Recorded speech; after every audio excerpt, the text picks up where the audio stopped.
Good afternoon, San Diego. 10 News is live at the 40th annual Dr. Martin Luther King Jr. Parade right here at the Embarcadero. I'm your host, Krista Somerville, bringing you a front view look of everything that the parade has to offer this year. So let me go ahead by start in saying, hey there, hey guys, how's it going? Let me start by saying there is still plenty of time to come out, grab a spot, get a view, because the parade doesn't start until 2 p.m. So we actually have a map for you guys to show you the parade route. And the parade is going to start on North Harbor Drive. And it's going to go past the B Street Pier, which is where we are. So if you see us, say hi. Then it's going to hook a left on Broadway for about a block. Then hook a right on Pacific Highway. So if you're planning on coming down, organizers do highly suggest and encourage you to carpool or ride share. So there's some quick facts that I do want to tell you guys about, because a lot of you guys do know who Dr. Martin Luther King is, but you know the basics. So let me just kind of give you a background of who he is as a person. So MLK was born on January 15th in Atlanta, Georgia, and we actually celebrated his birthday on Wednesday here in San Diego. But did you know that he went to college at the age of 15 years old? He attended Morehouse College, and that's where he met the love of his life, Coretta Scott King. They later got married in 1953 and share 4 children amongst themselves. It's Yolanda, Martin Luther King III, Dexter, Bernice.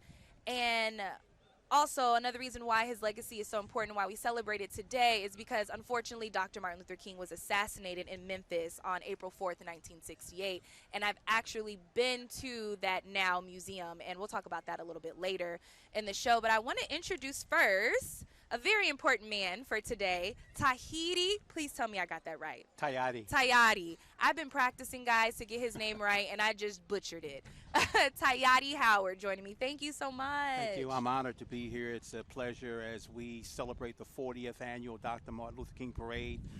This is my 39th year. All right, and this is the parade. 40th annual, so you've been Yeah, a part I've of done it it for 39. I started back in 1981, being mentored by 3 of the mentors that put the parade together, and just have come up. And Alpha Phi Alpha has blessed me to stick with them, and I'm just happy to be here.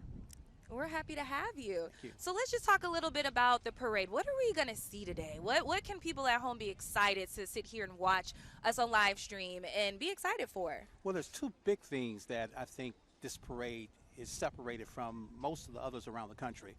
Regional, all the way up to Los Angeles, Oakland, and San Francisco. Some of those people will be here. Wow. And, of course, local, which is very, very important. Getting the community involved to buy into this is priceless. Yeah. You'll see a lot of steppers. You'll see high schools. You'll see colleges. You'll see community colleges. You'll see state colleges.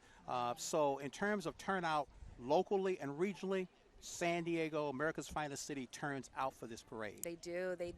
And that's why 10 News is here. We are committed to our community and to be able to bring you something like this. If you're not able to come out here, like I said, there's still time. And a little birdie told me it is the NFL playoffs. But if you want to stay in the comfort of your home, that's why we're here, to bring you everything that you need to know. So tell me a little bit, what inspired you to even take on this big task? Because I know that you guys start planning it literally the day after the parade from last year. Well, I've been a philanthropist for well over 40 years in San Diego. My broadcast career started here in the 1970s. Matter of fact, this is my 50th year in broadcasting. So getting involved with the community was very important for me. Finding nonprofit organizations, charities that give back to the community, that work with mentorship. That's really the cause that I look for to get involved with. The Dr. Martin Luther King breakfasts that started off on Friday. Yes, which we covered. Our own Virginia Child was the host of it. She was the host of Yes. it, right. So that kicked off on Friday. We go through Saturday, the African American Educators Breakfast, and then going in through Sunday, today's the parade, and then tomorrow we have 2 other breakfasts that take place. So San Diego is fully engaged with the involvement of Dr. Martin Luther King, and we continue to celebrate his life, his legacy, and his accomplishments. Yes, and it's still, looking around, it still rings true to today. It's the perfect thing to talk about. It's the perfect thing to associate yourself with, And it really kicks off the new year. It does. Most people are talking about New Year's resolutions. We're talking about all the things that Dr. King aspired to and how we can be more like him, how we can do more for our community, how we can engage more, how we can get more people involved. I agree. And let's just talk a little bit about the manpower that I know that goes into this, because there's some people that won't get recognized today, and we want to highlight and talk about them. Tell me about how everybody contributed to make this day be. Well, if we didn't have Alpha Phi Alpha behind us, if we didn't have the sponsors, the Port of San Diego, the City of San Diego, the County of San Diego, Helix Electric, if we didn't have people like that, corporations, I mean, this takes a lot of effort, firepower, logistics, blocking off the streets, police. The parade has over 180 acts participating today. Wow. So that's a huge event. So, you know, and they perform and they practice and they rehearse this thing and they work. Alpha Phi Alpha works with it all year long. Yeah. So the people behind it in terms of the staff are priceless. They are. And we appreciate that. We appreciate you. And thank you so much for talking with me today. You guys got to check this guy out. He's awesome. We appreciate you. I'm honored. Awesome. All right, Mario, I think we have a video coming up on Movement B. I'm going to be interviewing a Nate Howard. He has a program here that is encouraging young people, especially in the Black community, to kind of tell their story before somebody else does. Yes. So if we have that up right now, if we can play that a little bit so you can get to know who Nate Howard is, and then he's going to join me on set and we're going to talk to him. I honestly believe that anything you put your mind to, you could do. Your dreams can come true. And having that understanding is powerful. Movement B is dedicated to amplifying the voices of this generation by gathering stories together to share a new story of who we want to be. It's the only thing that makes sense to me in creating change in the world. Poetry is universal. Poetry is a language. There's no syntax, there's no periods, no commas. It's really sharing your story in the way that you want to share. Words have a message, and that message is clear that no matter what happens today, the emotions behind them are real. If you have the courage to share who you are loudly, feels like I'm getting nowhere fast. I always mess up, just ask my past. Without any fear. The best things come to those who go out and take it. Without caring about making a mistake or being embarrassed or being ashamed of who you are. I never seem to learn my lesson, hitting the snooze button every morning at 7. We can change the status quo. This is Nate Howard, Movement B. I am the writer to the poem. All right. All right, that was really interesting.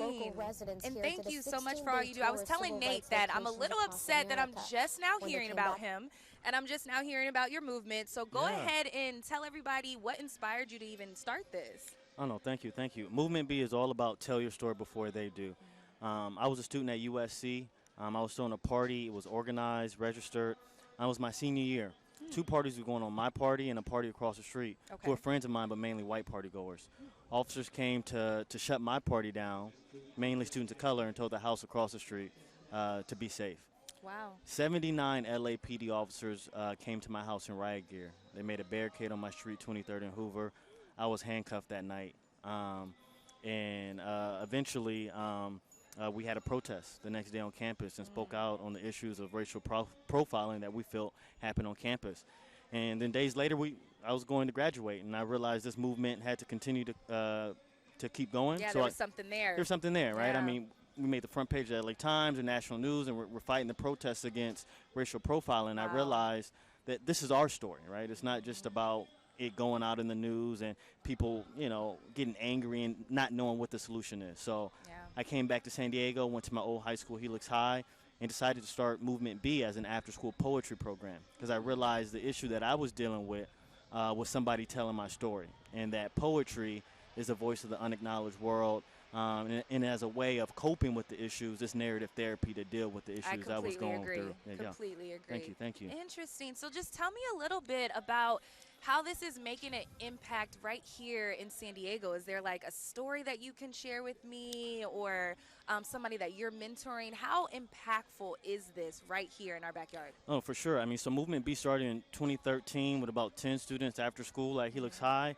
Now we're in about 15 elementary schools Wow. in San Diego Unified.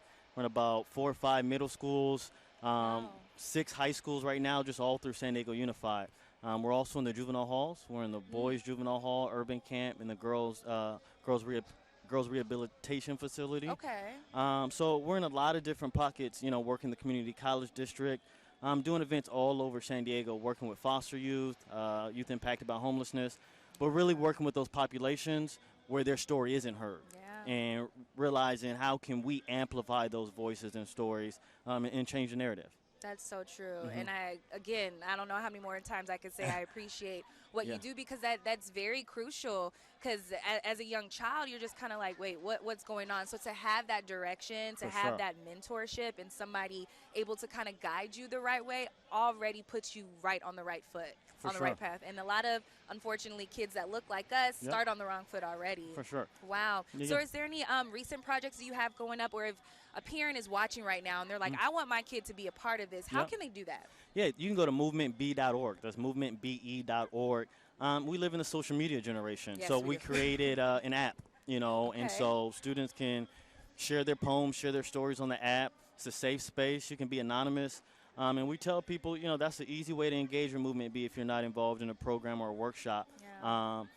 Again, narrative therapy. I tell students, whatever you're dealing with, just write about it, right? We say the poet is the least liar, because you don't write a poem just to make something up, That's right? true. It really is just figuring out how you get your emotion out.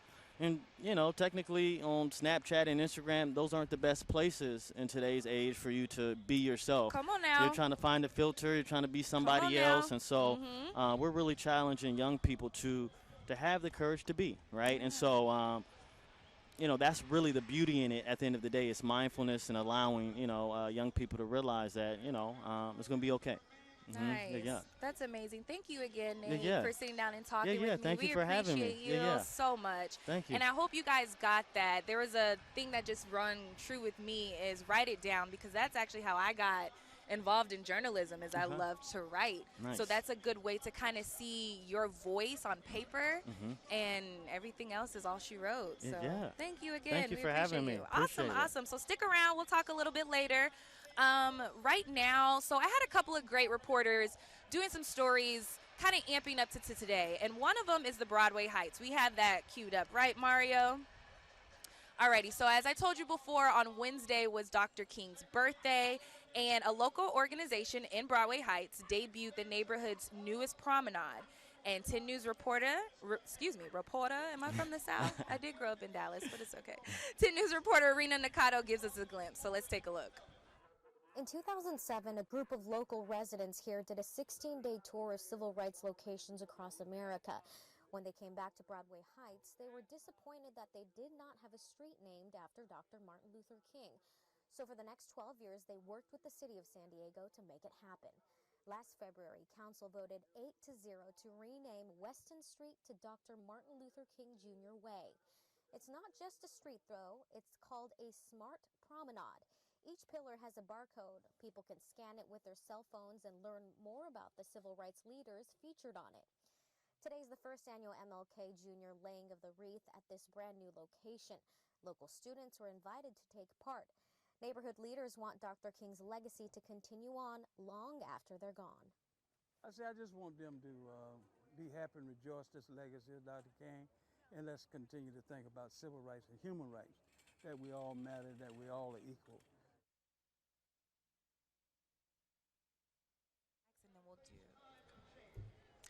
Alrighty, so I really hope some of you guys go to Broadway Heights and check that out. I know I haven't been yet because it just debuted on Wednesday, but it's kind of cool, right? You can go there, put your phone up, look at the pillars, and kind of learn a little bit more.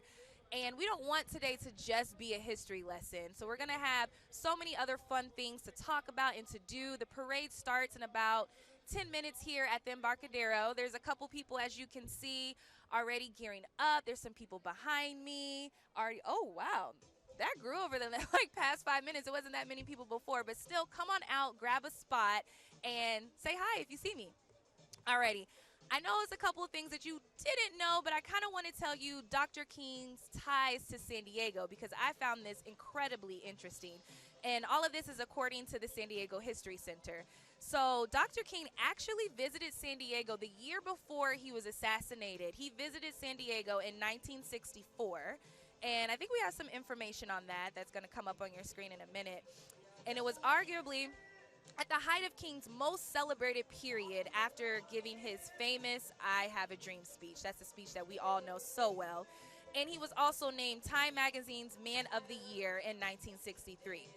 Now, his presence in town was well regarded by those who watched him speak at San Diego State College, which is now known as San Diego State University, who, by the way, is also in the parade today.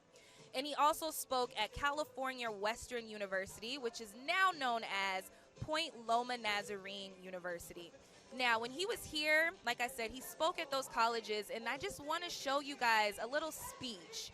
There we go. There's a speech that he said when he was speaking at San Diego State College that I just kind of want to read to you guys because it rings so true to today's society. He said, "And I may say to you, my friends, that I still have faith in the future, and I know these are difficult moments, and so many of us are faced with problems day in and day out. And I know that we are still at the bottom of the economic ladder, still the last hired and the first fired. I know that we are forced to stand amidst conditions of oppression, trampled over day in and day night by the iron feet of injustice. But in spite of this, I still believe that we have the resources in this nation to solve this problem, and that we will solve this problem." That speaks so much volume because later on, in about like an hour, I'm going to interview two individuals that are helping young African Americans and minorities in general get into the job market and hold those corporations accountable of keeping their staff diverse. It's going to be a very great interview. That's going to be with Luis Martinez and Cheryl Lee. That's coming up in about an hour, so stay tuned for that.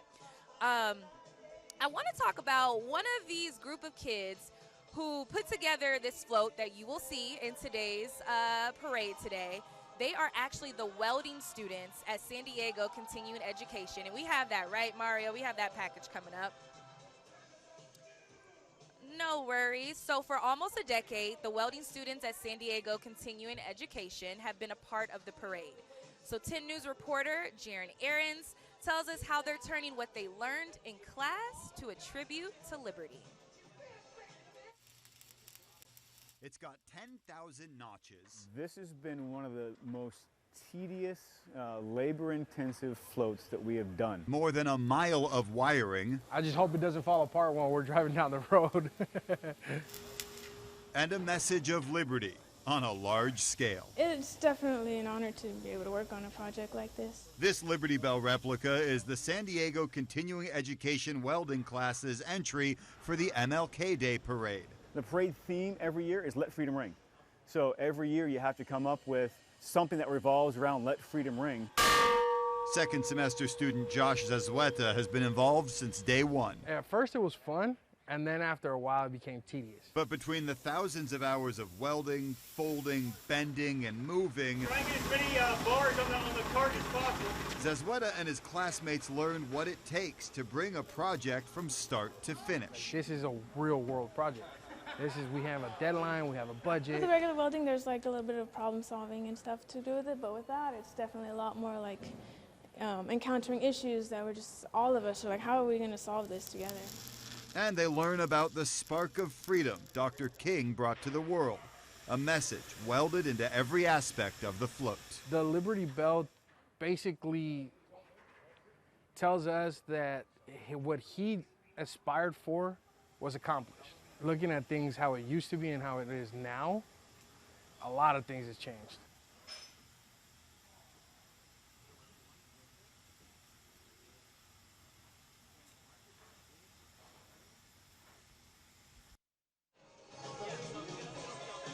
I am super excited to see that float come down the Embarcadero right here on Harbor Drive.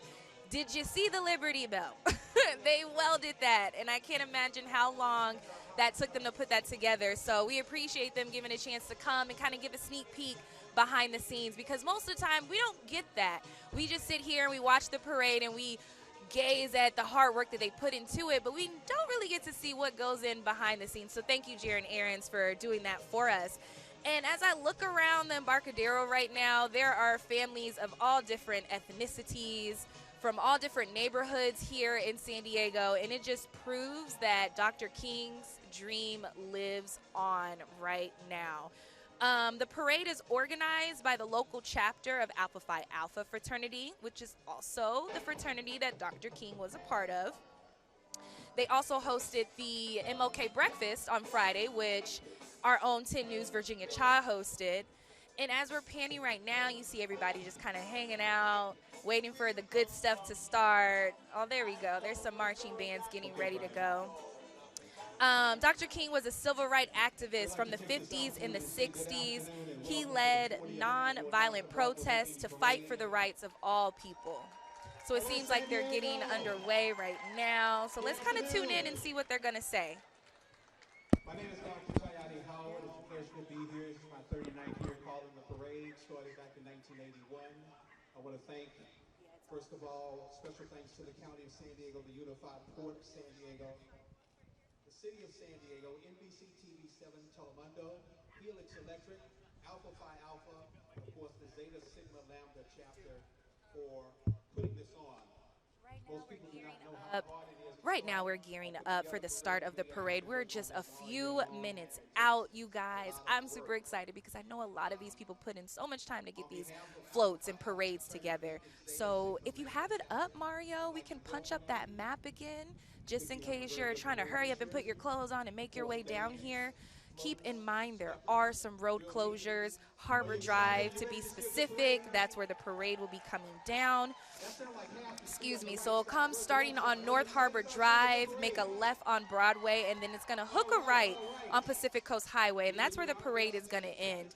And guys, there's plenty of spots out here. There's a lot of people already lined up, as you can see. Grab your chair, grab some drinks, grab some snacks. There's also some food trucks at the end of Harbor Drive if you get the munchies and you're hungry. But come and see me. Come and hang out. Say hi. And right now, Tahadi, who I interviewed, Tayardi, I promise he's going to kill me for not getting his name right. He is the speaker of this parade, which he said he's done every year for 39 years. So he's just kind of gearing up the crowd right now, trying to get them all set and ready to go, and all that good stuff.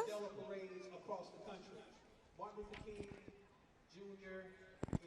parade is celebrated in all 50 states now. It's celebrated across the country. Okay. And those of you that are native San Diegans, those of you that have made your home here in San Diego, you should know that San Diego was one of the pioneering cities that put the Dr. Martin Luther King parade on the map. And Coretta Scott King. So right now what you should be seeing on your screen is a speech that Dr. King actually had right here in San Diego at San Diego State University. It was 1 year before he was assassinated, so he had some big ties here to San Diego. And this parade is actually one of the biggest, not only in California, but also in the nation. So you have people from all over. You have people from all over coming in and participating, from LA, from Northern California, and across everywhere. And to also bring in corporate sponsors. So we appreciate you being here, and it's great to see all the There's that speech again. Wow. It's amazing to see the young people that we have in the audience today, I tell you. And I just want to highlight Raquel Vasquez is going to be the Grand Marshal of the parade this year. And Shirley Weber, Assemblywoman Shirley Weber, will also be standing next to Ms. Vasquez as part of the Grand Master. Keep track of what's going on with the playoffs, and that's okay. There's nothing wrong with that. And we want to keep them informed of what's going on with the parade as well.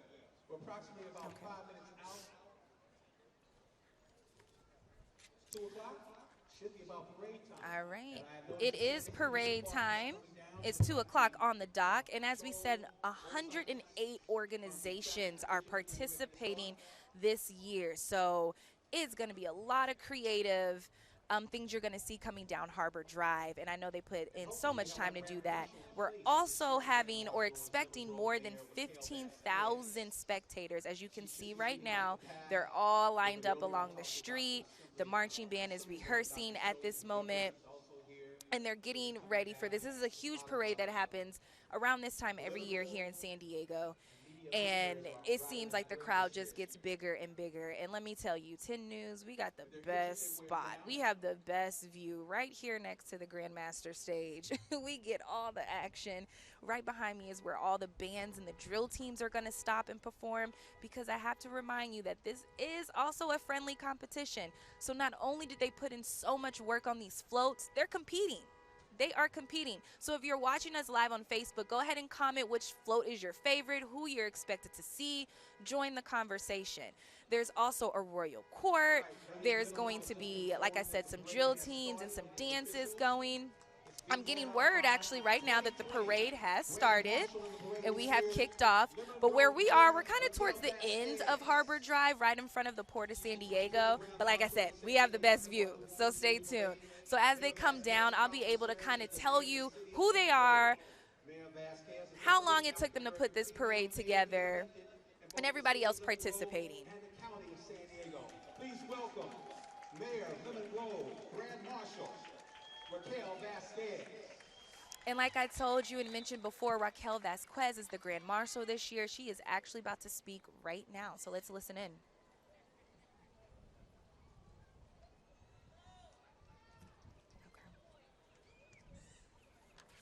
Raquel Vasquez, the mayor of Lemon Grove. Give a big round of applause.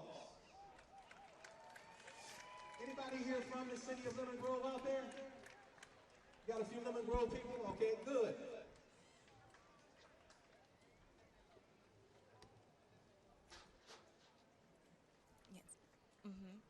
So like we said, Raquel Vasquez is the 2020 Grand Marshal of the San Diego Dr. Martin Luther King Jr. Parade.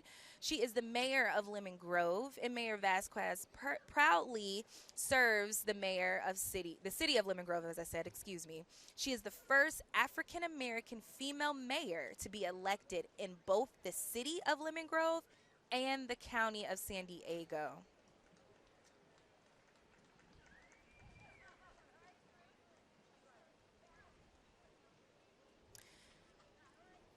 And following up behind Mayor Vasquez is Assembly Member Shirley Weber. Grand Marshal Lemon Grove Mayor Raquel Vasquez. It's a pleasure to have you in the parade this year. Leading off.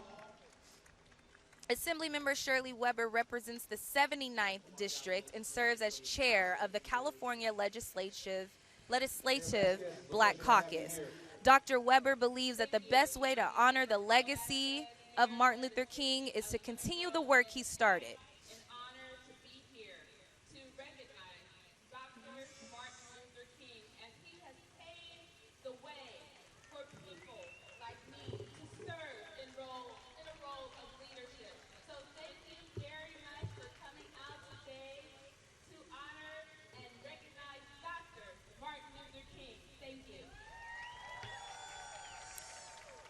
And that was Mayor Raquel Vasquez of Lemon Grove. Assembly Member Dr. Shirley M. Weber. She is the 2019 San Diego of the Year. She represents our 79th Assembly District and serves as the chair of the California Legislative Black Caucus. Dr. Weber believes that the best way to honor the legacy of MLK is to continue the work he started on behalf of African Americans and all underserved people. Her work in the legislature includes criminal justice and policing reform, educational equity, voting rights, and poverty. She's also the author of the AB 392 legislation aimed at reducing police use of force. Dr. Shirley M. Weber, Assembly Member of the 79th District. Hello, San Diego. It's great to be here always, and we always remember what we have to do to maintain the dream of Dr. King.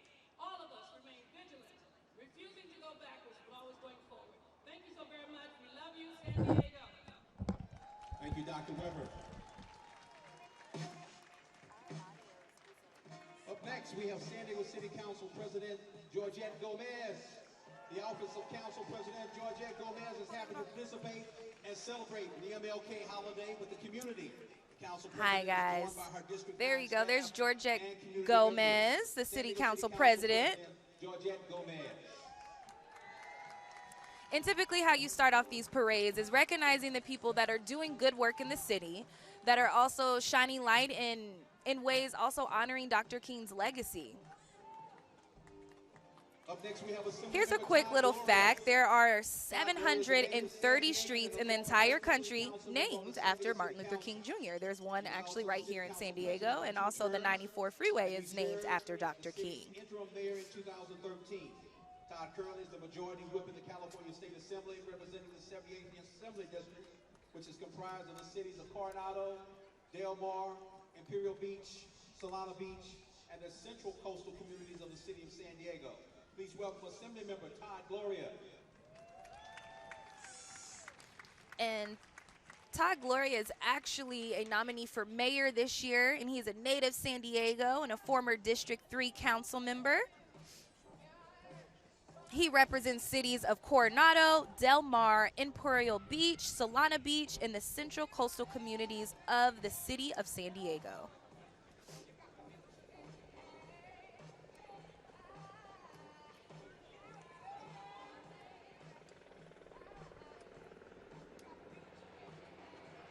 Assemblymember Todd Gloria.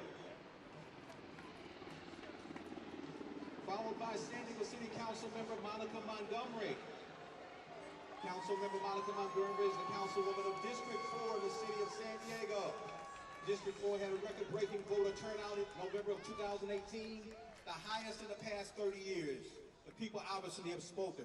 The council member and her team are proud to serve residents of District 4, communities including Encanto, Lincoln Park, Valencia Park, Mountain View, Skyline, Habershaw, Lomita, Broadway Heights, Oak Park, Bay Terraces, Paradise Hills, Alta Vista, Redwood Village, Rolando Park, Ridgeview, and Webster.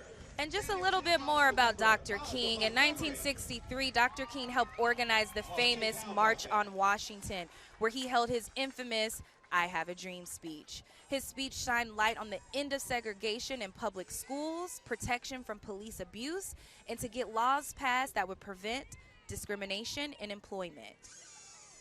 He also led a boycott of buses in Montgomery, Alabama. This was right after Rosa Parks was arrested for refusing to give up her seat to a white man. The Montgomery bus boycott went on for 381 days. But eventually, it led to the abolishment of racial segregation on public buses in Alabama. A graduate of Sweetwater High School and alumni of UC San Diego with a degree in political science. Please welcome City of Nashville City Mayor Alejandra Sotelo Stolas.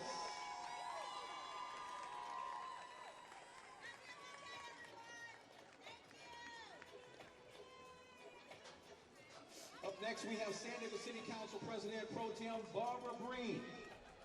Council President Pro Tem Barbara Breen represents San Diego's first city council district, and she serves as the chair of the Committee on Budget and Government Efficiency.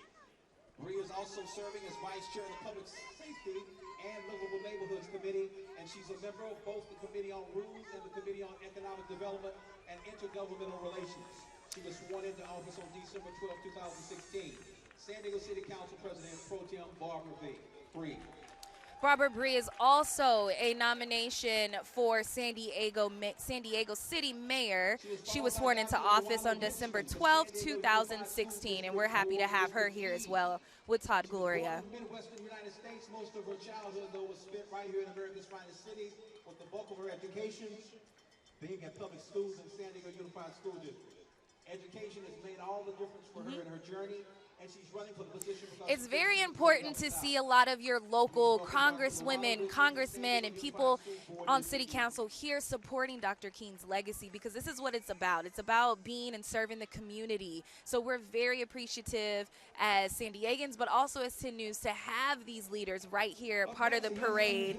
And if you get a chance, talk to them. They're normal people. Ask them. Like I said, Barbara Bree and Todd Gloria are running for your city mayor. So if you have a couple questions or some concerns, I see no problem in going and talking to them and just getting to know them a little bit better. All right. Now we begin with the San Diego Police Department, led by Police Chief David Neslight and the command staff. Policing the city of America's finest city with a population of over And here we come as San Diego Police Department, the men and women who protect your streets day in and day out. They keep our neighborhoods safe, and we couldn't thank them any more for what they do. And some of them have paid the ultimate price. And next we have the San Diego Police Cadets.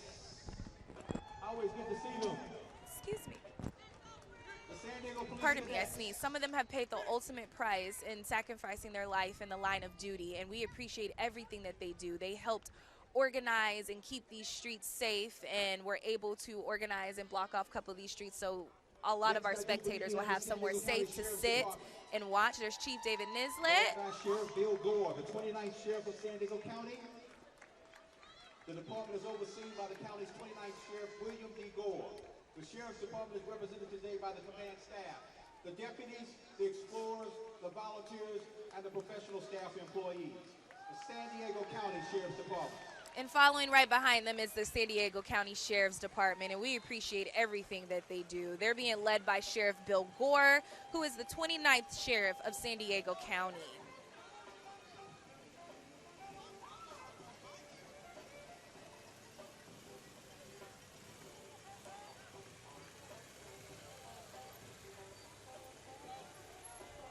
And again, I know personally working in news, they work closely with the police department and keeping our streets safe, keeping our neighborhoods safe, and able to help organize situations like this as far as a parade or any event here in San Diego to make sure that everything is safe and that we can enjoy something like this.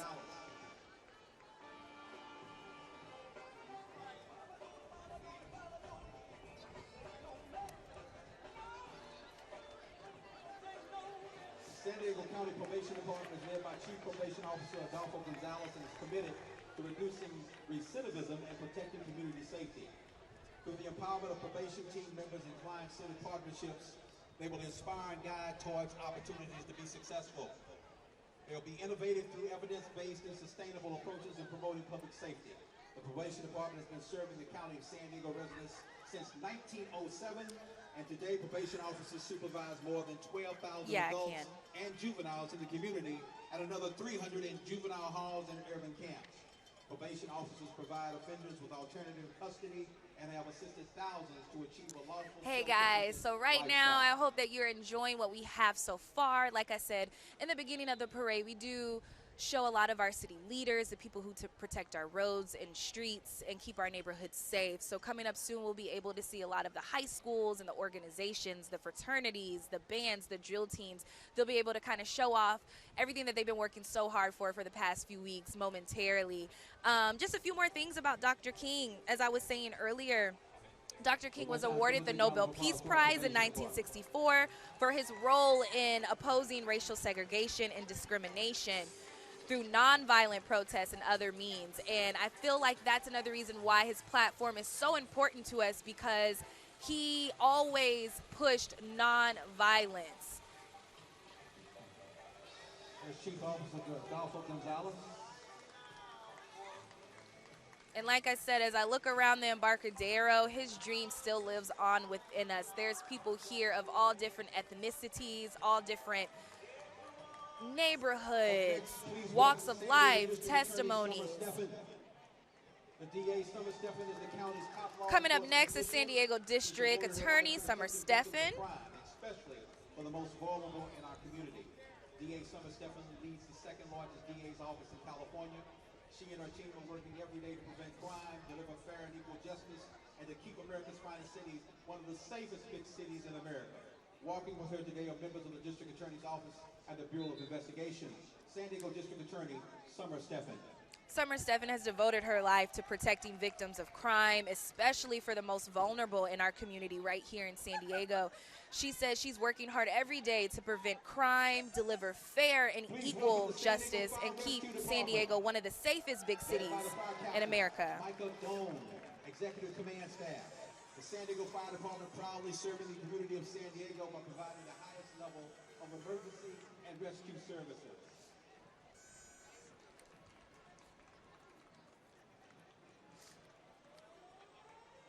And coming up right behind Summer Steffens is our San Diego Fire and Rescue Department.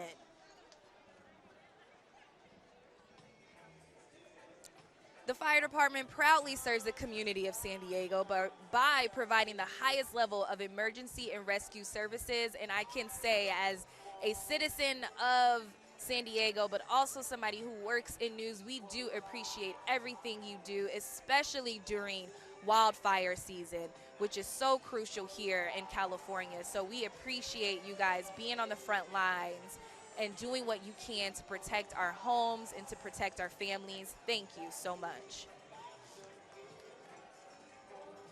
Coming up in the parade, we have Brothers United Fire Department. Brothers United is the local chapter of the International Association of Black Professional Firefighters. Its primary mission is the recruitment, retention, and promotion of African Americans and other minorities in the fire and emergency medical services within San Diego County. Since its inception, Brothers United has maintained a racially diverse membership. And as you're seeing right now, it is getting packed down here at the Embarcadero. Tons of more people have came out since we first went live at 1:30, which is to be expected. Keep in mind, if you are heading downtown and you want to check out the parade, there are some road closures. All of Harbor Drive is shut down. This is the parade route you're looking at right now. All of Harbor Drive is shut down. The parade will go down Harbor Drive, hook a left on Broadway, and then a right on Pacific Highway where it will end. So grab your lawn chair, grab some snacks, grab some water, come out, pick a spot, and let's kick back and enjoy the show. This is what we're here for today. 10 News is committed to the community, and we're bringing you everything that you need to know about this year's annual Martin Luther King Jr. Parade. And we appreciate you tuning in.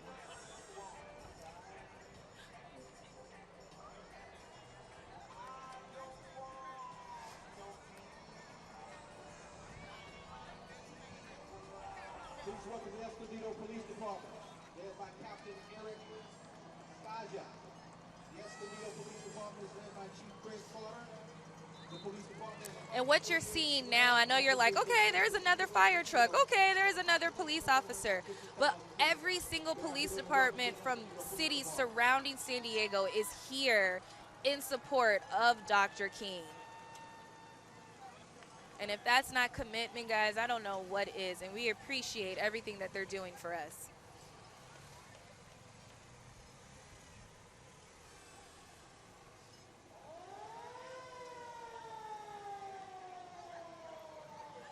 Next, ladies and gentlemen, we have the Chula Vista Police Department with 249 sworn officers. The Chula Vista Police Department, in partnership with the community, is dedicated to provide. And for all those South Bayers, here are the people that protect your neighborhood, the Chula Vista Police Department. If you recognize them, send them a text and say, hey, I saw you in the parade today. The Chula Vista Police Department. Welcome. I will mention it started off very sunny because we do live in sunny San Diego, but it's getting a little bit chilly now, so if you're still planning on coming out, don't forget to grab a jacket. Police Department, led by Chief Josh Mays. The San Diego State University Police Department provides police services to over 40,000 students, faculty, staff, and campus visitors. The department is comprised of Control Division, Communications Center, Parking Operations Division, Records Unit, Property and Evidence Unit. And what you're looking at now is San Diego State University Police Department. These are the men and women who keep our students safe here on campus. Promote a safe environment in a manner that is fair, transparent, and respectful. Good afternoon and welcome.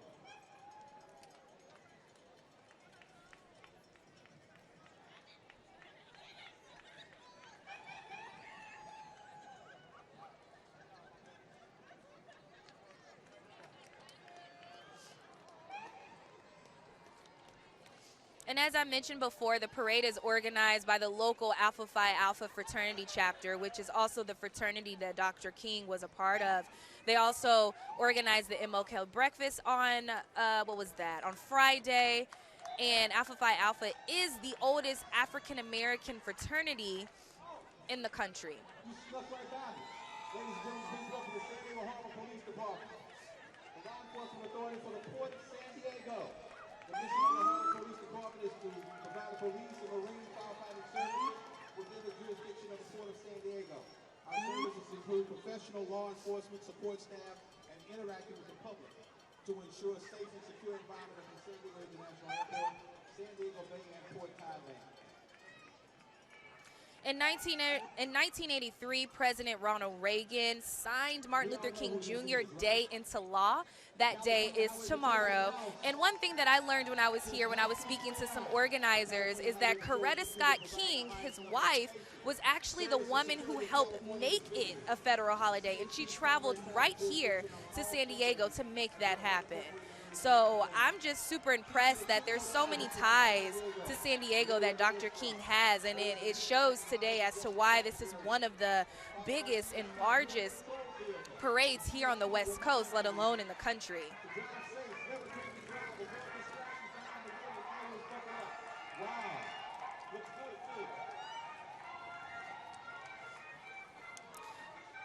Dr. King was assassinated on April 4th in 1968 in Memphis while standing on the balcony of his hotel.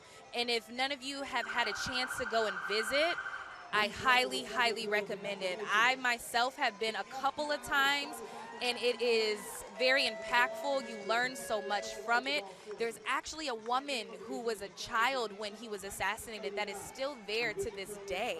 And her role and her goal is to just keep his dream alive and talk about his legacy and how impactful he was. Look at the streets of San Diego right now. So many people are down here celebrating Dr. King's legacy.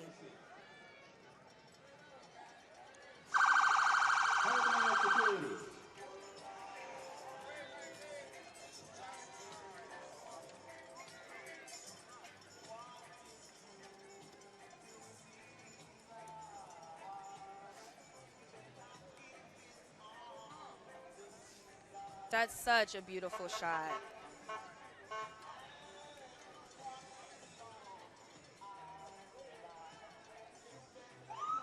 Talk about the precision and the structure of that.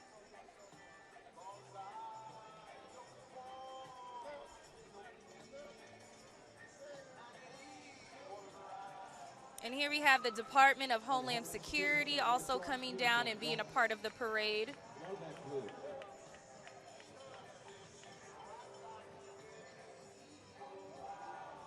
Please welcome the United States Border Patrol. Coming up next, they were created by Congress on May the 28th, 1924. The U.S. Border Patrol is now responsible for over 6,000 miles of Mexican and Canadian international land borders and over 2,000 miles of coastal water. The San Diego sector of the U.S. Border Patrol in particular is responsible for more than 56,831 square. And these are the men and women from the Border Patrol who protect our borders here in San Diego, which has been such a highlight in today's society and everything that has been going on at our border and across our border. So I can only imagine that this is a tough job that they have to deal with, and we appreciate everything that they do.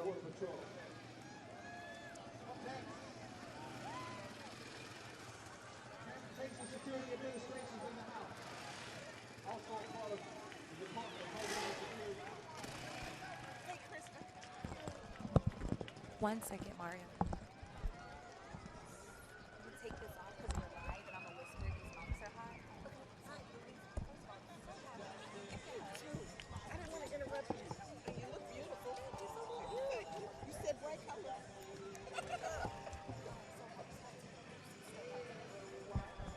forgot my phone. Left it in the car. Oh, we're going to go. Oh, okay, good. We're going to be together. Basic Security Administration.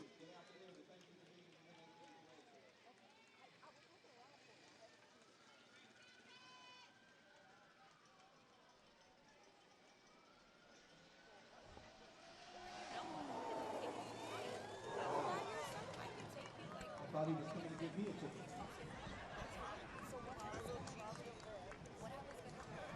All right. If I hear correctly, I hear a marching band in the background. Please welcome Gaston Elementary School District 32. The Gaston Elementary School District 32 marching band from San Luis, Arizona, which is located in the southwest corner of the state of the border. Approximately 99% of the student population is of Hispanic ethnicity. A large percent of the students are living at or below poverty line. The marching band is composed of approximately 200 students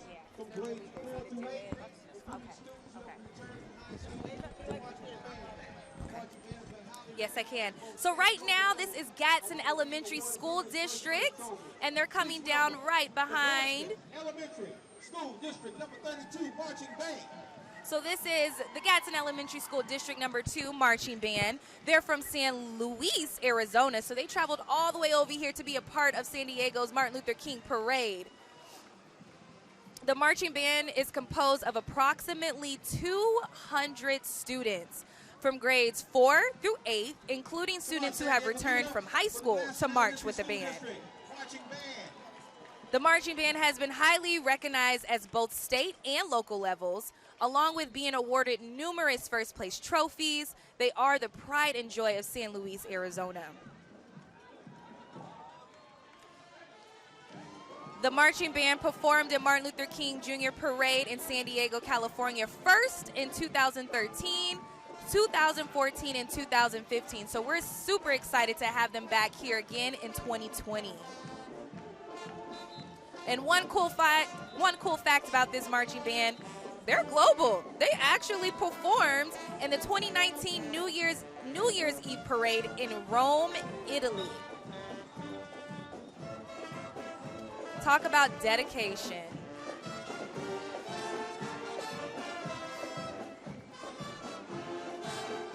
They also represented Arizona in the 27th annual New Year's Day Parade Festival in London. London, guys. So we're super honored and happy to have them here showing us their talent, because I'm pretty sure it took a lot of work to get this together. And I know they're super excited to be in sunny San Diego and give Arizona that hot heat a break.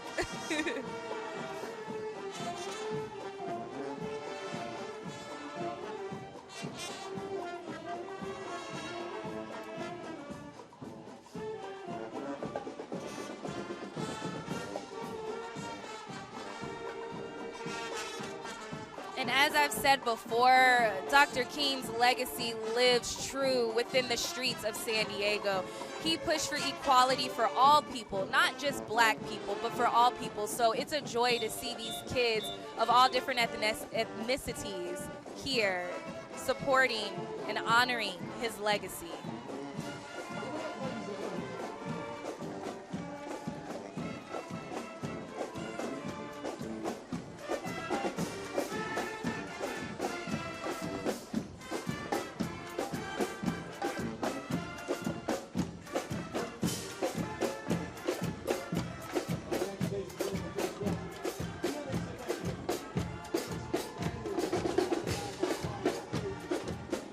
And as I mentioned before, the theme for this year is Let Freedom Ring. So a lot of these floats that these students and organizations put together is that they're putting together a float that represents not only his legacy, but represents Let Freedom Ring. And what you're looking at right now is Helix Electric.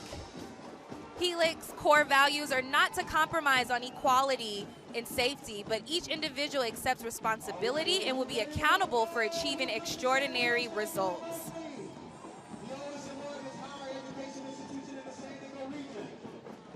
All right, here we go. I see you ladies. I see you, girl.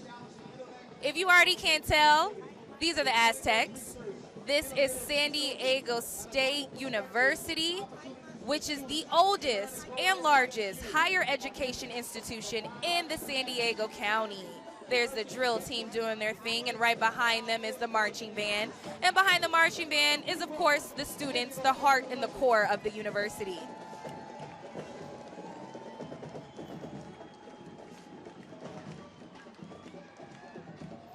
They have a huge crowd of people following behind this band.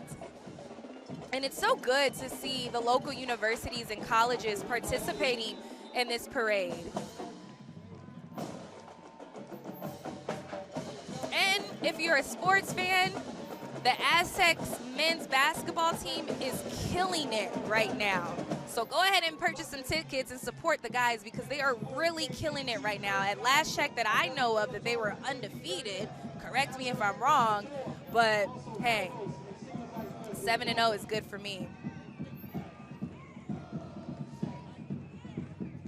And it's so good to see them out here because there's younger kids here that are looking up to them. They're like, you know what, one day I might want to be a part of the band, or I might want to be a dancer on the drill team. So it's really good to have these older young millennials come out here to inspire the younger students to get involved to where they can do stuff like this.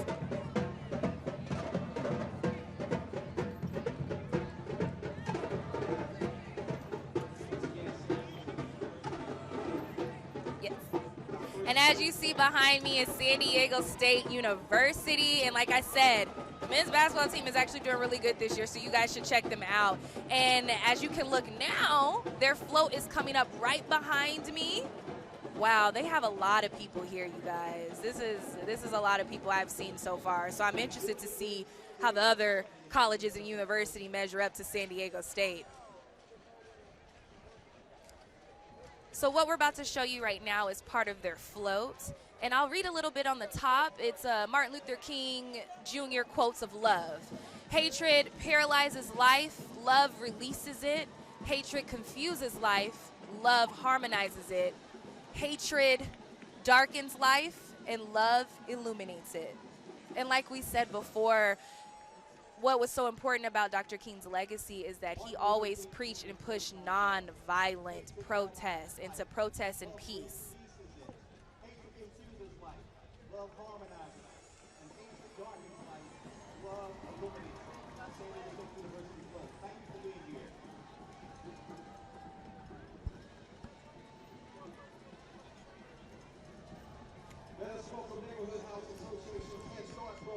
So what you're looking at now is the Neighborhood House Association. The Neighborhood House Association was established in 1914 by Helen and Mary Martson. It's a nonprofit organization. They help in assisting immigrants transitioning into the San Diego community. And they've been doing this for more than 100 years. And they distinguish themselves as a cutting-edge, comprehensive human service provider.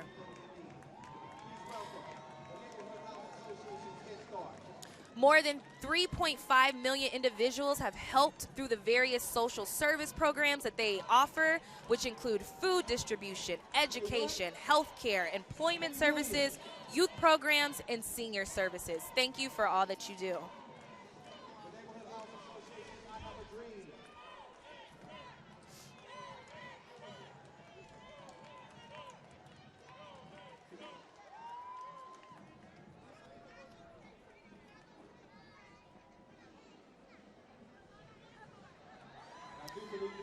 So what we have coming up now is the San Diego Community College District Chancellor.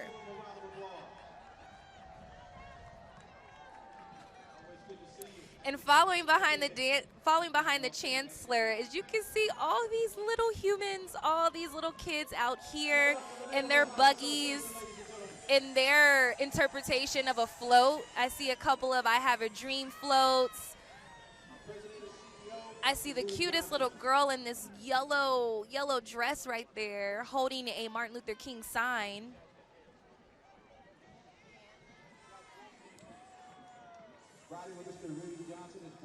And what I'm grabbing from this, oh my gosh, you guys, they are too cute. What I'm grabbing from this is that these kids are dressed up as what they want to be when they get older. I see a superhero. I see an astronaut. And this is what it's all about, because in order for this parade to continue, we need these kids to be a part of this, because his legacy is going to continue to live on through them. We have to educate them. We have to show them. We have to bring them in to participate in things like this. And so right now we're at the 40th annual, and I'm pretty sure one of these little kids is going to be taking my spot in the next 40 years, and I'll be back here at the 80th annual interviewing with him or her. But this is too adorable.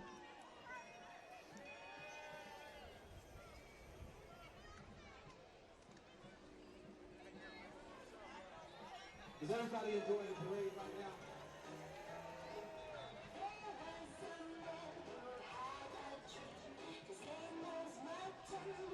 All right, I think we're about to get like a little performance here. Like I said, this is a friendly competition. So let's check them out and see what they got.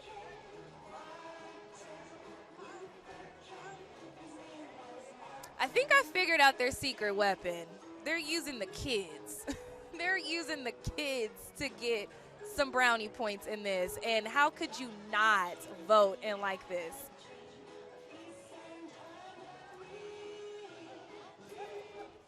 And again, this is the Neighborhood House Association that was able to organize and put this together.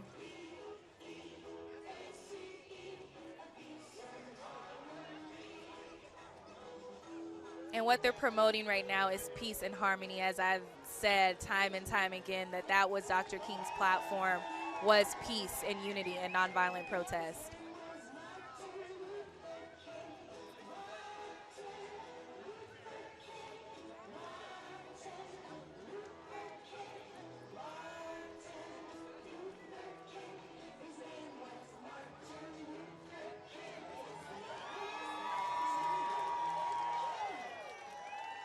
That was amazing. Good job, guys. That was too cute.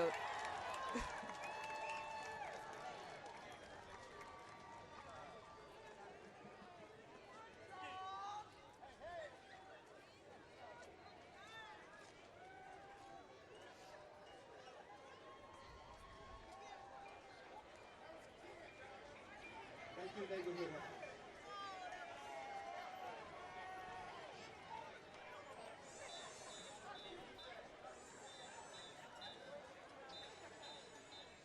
And just looking at the judges' reaction, I think they enjoyed that as well. But how could you not? They're so cute.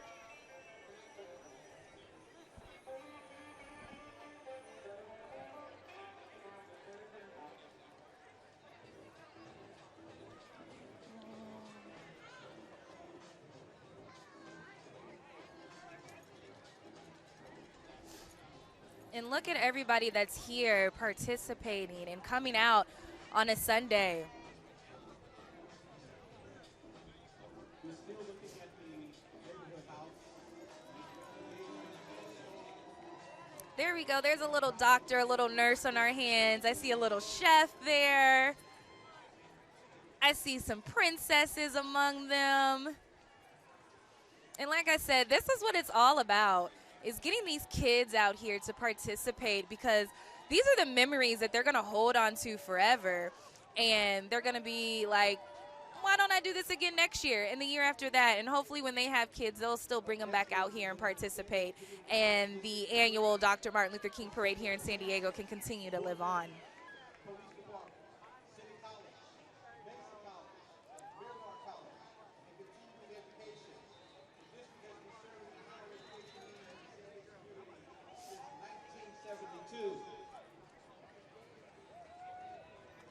Okay, so this is actually the San Diego Community College District Chancellor. Please give them a round of applause, ladies and gentlemen.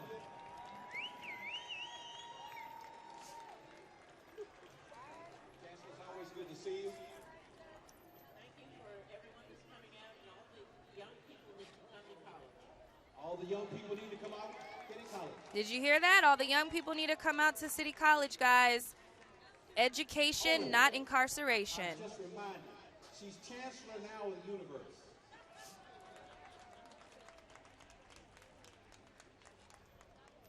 Sean is an ELO, Board of Trustees, and Mary Graham, Board of Trustees. Good afternoon.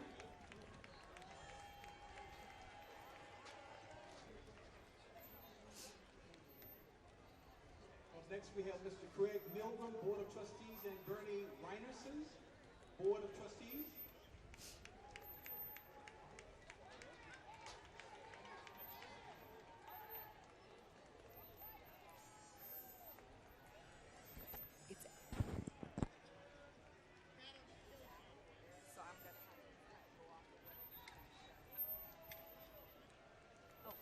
I can talk about this, yeah.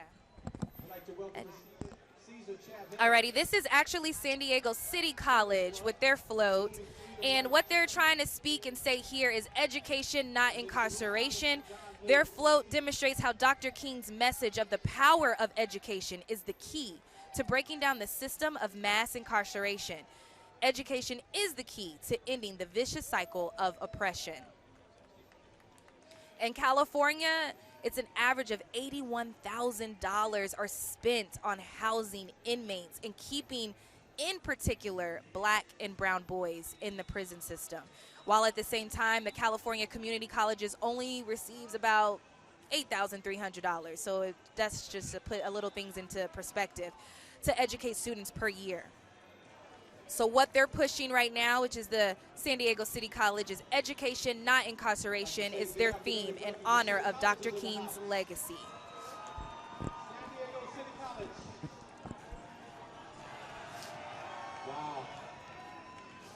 And you can see and feel the energy from all the students that are behind, because, I mean, look at that float. I'm pretty sure it took a while to put that together. Love it. San Diego City College is followed by San Diego Mesa College in the house. And following up behind San Diego City College is San Diego Mesa College.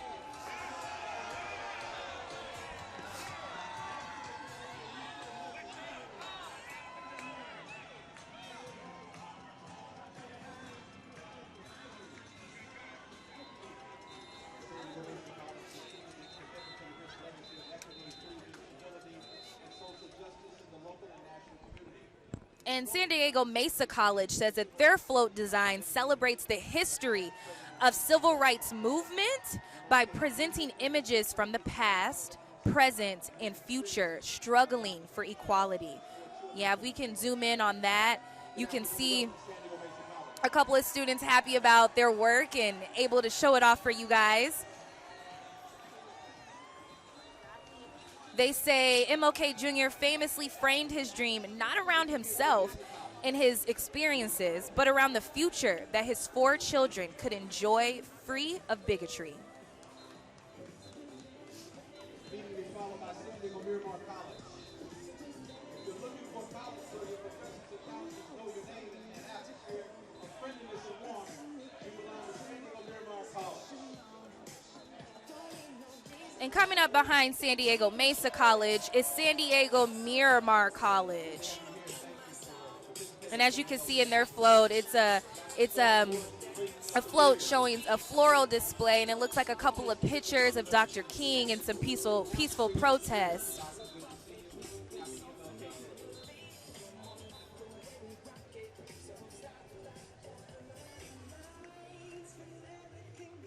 San Diego Miramar College. Their floats coming up. Got a lot of nice floats, beautiful floats this year. Beautiful floats. Okay, guys. So if you were with me for the pre-show, this is the one I've been waiting to see. This is from San Diego Continuing Education students. And you see that big old bell right there? Like I said, because the theme is Let Freedom Ring. They welded that. This is from the welding students, like I said, at San Diego Continuing Education, and they've been a part of the parade for almost a decade now. So if you joined in earlier and you were able to watch that package to see how much time and how much work that it took to put into this parade, into this float, it's absolutely, absolutely amazing. Some of the students told us that this project taught them some real-world lessons in project management, but also shows Dr. King's message of liberty for all on a grand scale. They say it was the most tedious and extensive float they have made by far. It took thousands of hours of welding, folding, bending, and moving. The classmates said that they learned and took and understood what it took to bring a big project from start to finish.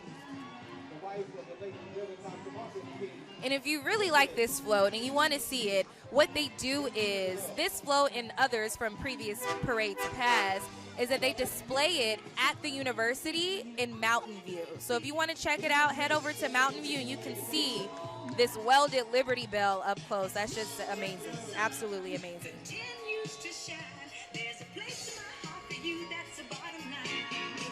And looking at the judges' faces, I think they like it too.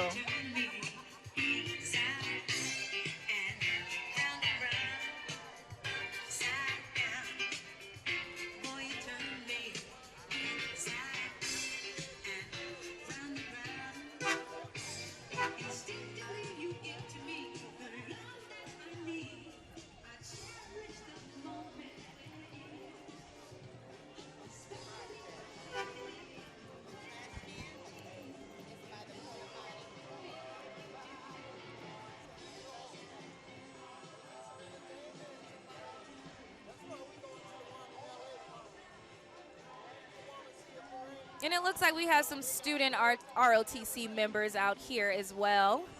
Coming up is the National City Southwest, post 4630.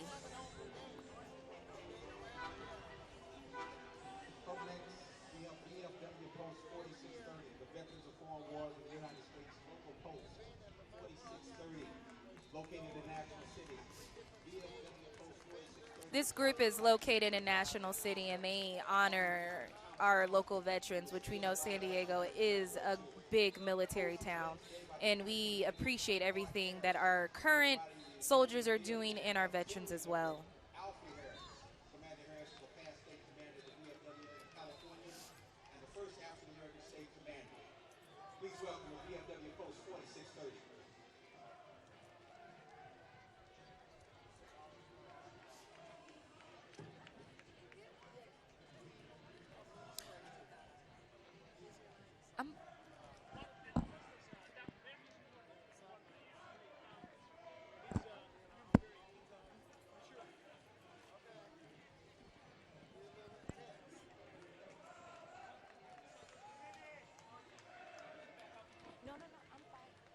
Up next, please welcome Israel United in Christ. Israel United in Christ. And what you're looking at now is the Israel United in Christ. It's a faith-based organization for members who focus on the importance of building and restoring our people as a nation back to their true identity. Back to the true biblical heritage and history made to realize by so-called and Native Indians. Israel United in Christ. Christ was a black man. Christ was a black man. Christ was a black man. The Israel United in Christ, they teach nationality, history, empowerment, and discipline all under God. They have over 55 schools in the U.S. alone, with a growing number of official schools internationally. An outreach program that supplies sleeping bags to homeless San Diego veterans. They're committed to working toward global peace through nonviolent means and to educating the public. And what you're looking at is the San Diego Veterans for Peace group. Please welcome the San Diego Veterans for Peace. They support our veterans, and they're dedicated to the cause of peace. They work to educate the public to the true cost of war, and they have an outreach program that supplies sleeping bags to the homeless, not only just the homeless, but the homeless San Diego veterans. 100 years of service from 1919 to 2019. In the spirit of service, not self, the mission of the American Legion Auxiliary is to support the American Legion and to honor the sacrifice of those who serve by enhancing the lives of the veterans, military, and their families, both at home and abroad, God and country. They advocate for veterans, educate the citizens, mentor youth, and promote patriotism, good citizenship, and peace and security. The American Legion Auxiliary, Unit 310.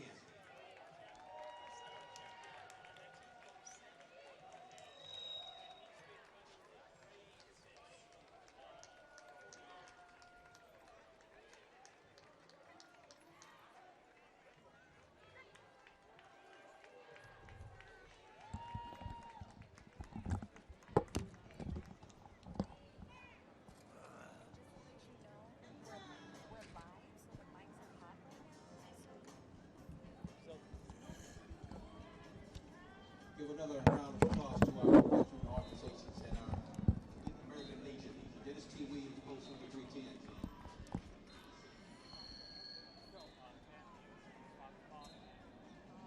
Yeah, he's retired president of continuing college of education. Yes. Riding in this Mustang, yes. Dennis T. Williams, Alrighty, guys, and I have somebody special here with me. Can you hear me, I Mr. hear you. Matthews? Yeah. So let me introduce you. This is Bob Matthews, correct? And you have been a part of this parade since it started, from the beginning. Yes, so go ahead. I was very proud and pleased to represent Martin Luther King Jr. Parade, the largest parade in the county the largest parade in the United States of America. Yes. And it is also indicative of the nature of many thousands of people here in this county. Yeah. We call San Diego the American finest city, but we do have racial problems here in this city. And we are attempting, as Alpha Phi Alpha Fraternity is attempting to delete those kind of thoughts.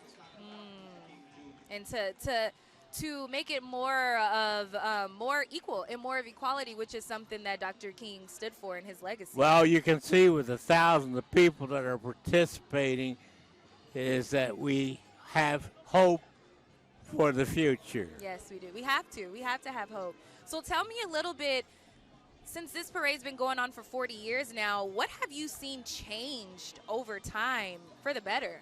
Well, the parade used to, before the Alpha acquired the parade, the parade was a community, was making money.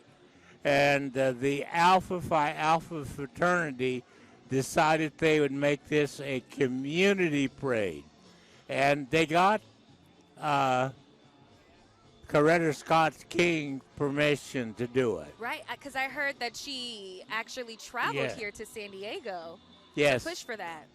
Yes, she gave permission for the Alpha here in San Diego to operate the parade as a community parade, and Vince Moran and Johnny Bates went to Atlanta and talked with her. And since then, she has been in San Diego County, city and county, at least 3 times. Okay. Wow. She's a beautiful, beautiful person. Wow. I wish I could have met her. That's amazing. Yes. That is so amazing. Okay, and tell me how important is not only organizing and putting this parade together, but how important is this to pass this down to other generations? Well, it's important to pass it down to the next generation to keep alive because peace is not yet here for many, many people. And we do have problems with the homeless and people of this nature, and we need to be cognitive that all people are children of God, and that God did not make any particular race, did not make any particular race important in his eyes.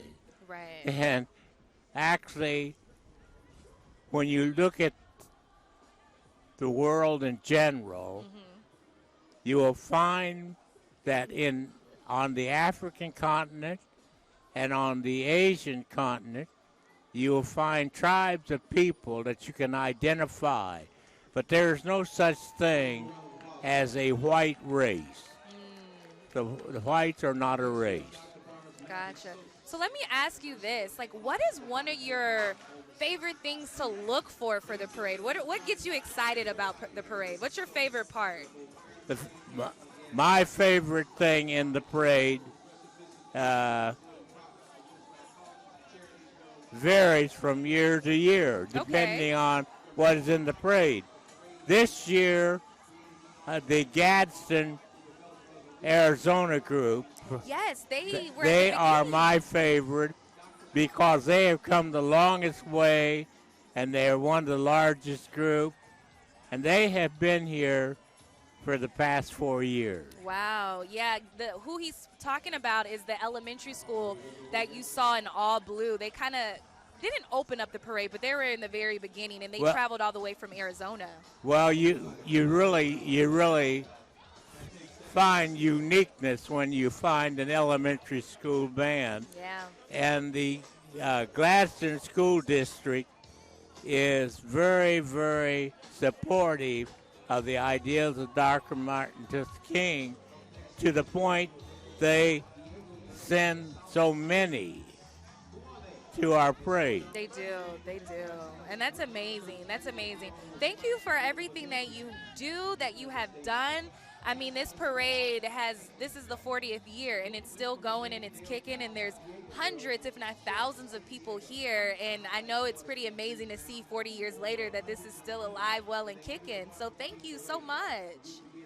The parade began as an elementary project around the 49th District, Knox Elementary School. Gotcha. Began as a simple march, and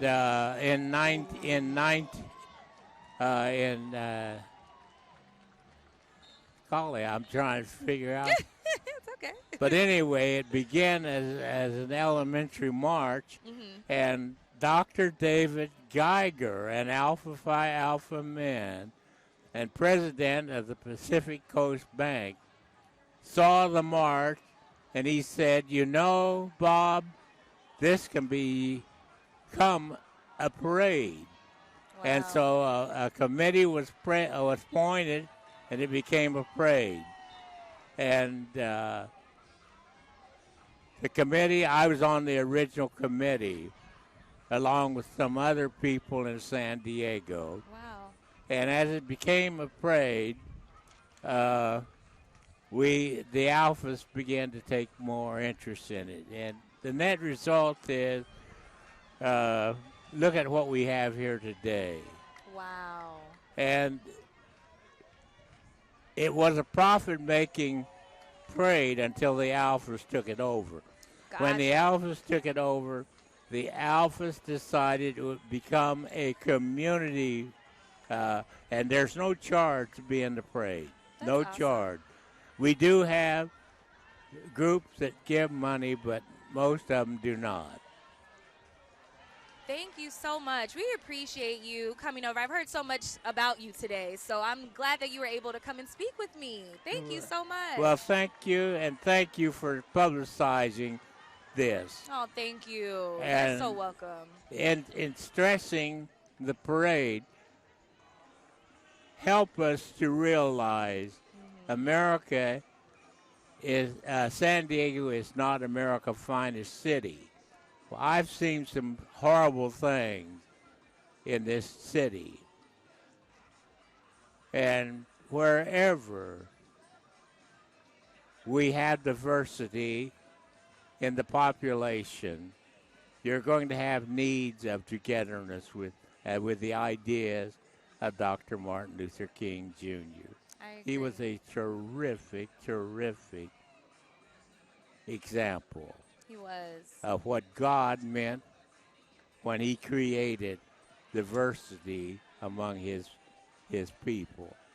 Awesome. And thank you very much for having me. You're so welcome. Thank you. We enjoyed it.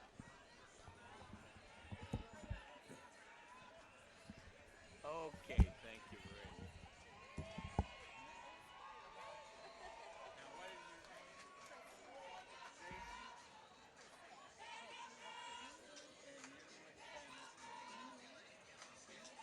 Please welcome Jamming 95.7 in the house, along with Star 94.1 in the house.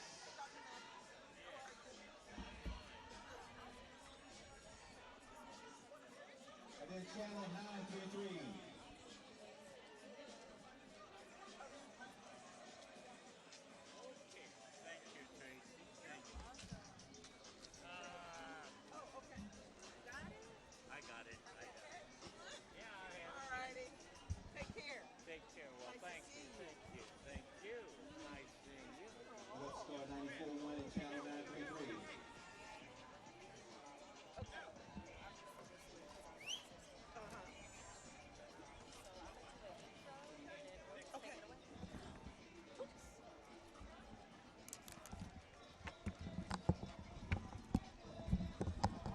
Ladies and gentlemen, please welcome the University of California, San Diego, the UC San Diego Tritons. The campus sits on the ancestral homelands of the Kumeyaay Nation. Their academic portfolio includes 6 undergraduate colleges, 5 academic divisions, and 5 graduate and professional schools. Alrighty, Fraternity. So that was such a great interview. That man has been part of this parade since the beginning and even before, when it was just a thought. And I'm super happy that I was able to talk to him. So the History Center here in San Diego says Dr. King's visit to San Diego in 1964 came as black San Diegans routinely saw discrimination. So the city had earned the name the Mississippi of the West.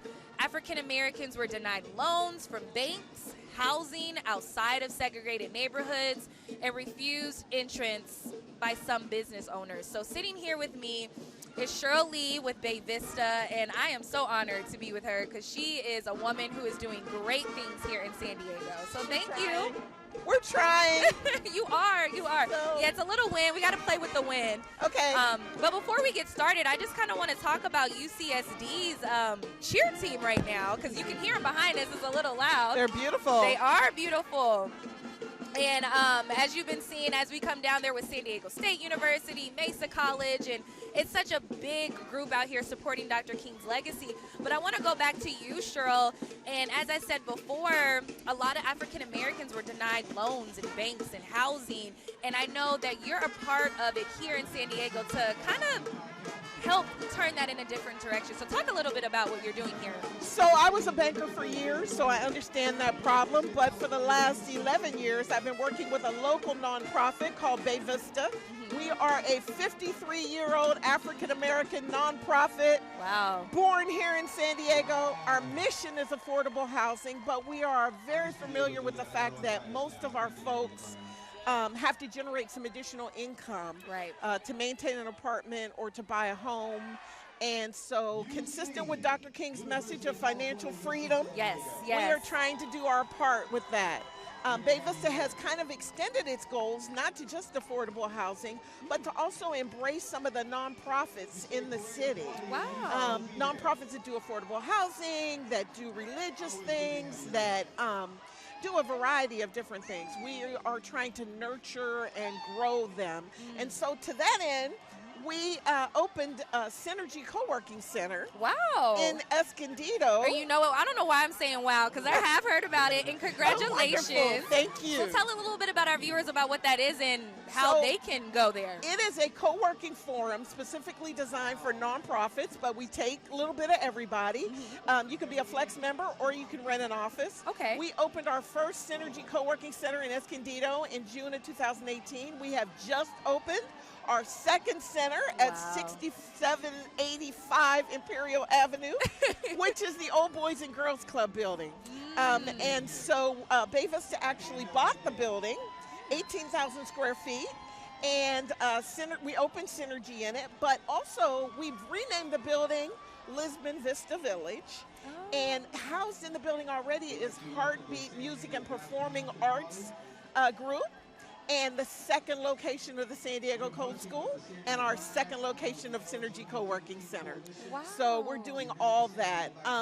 You know, one of the things that Dr. King emphasized in his I Have a Dream speech is faith. Yes. And faith is the cornerstone of everything that Bay Vista does.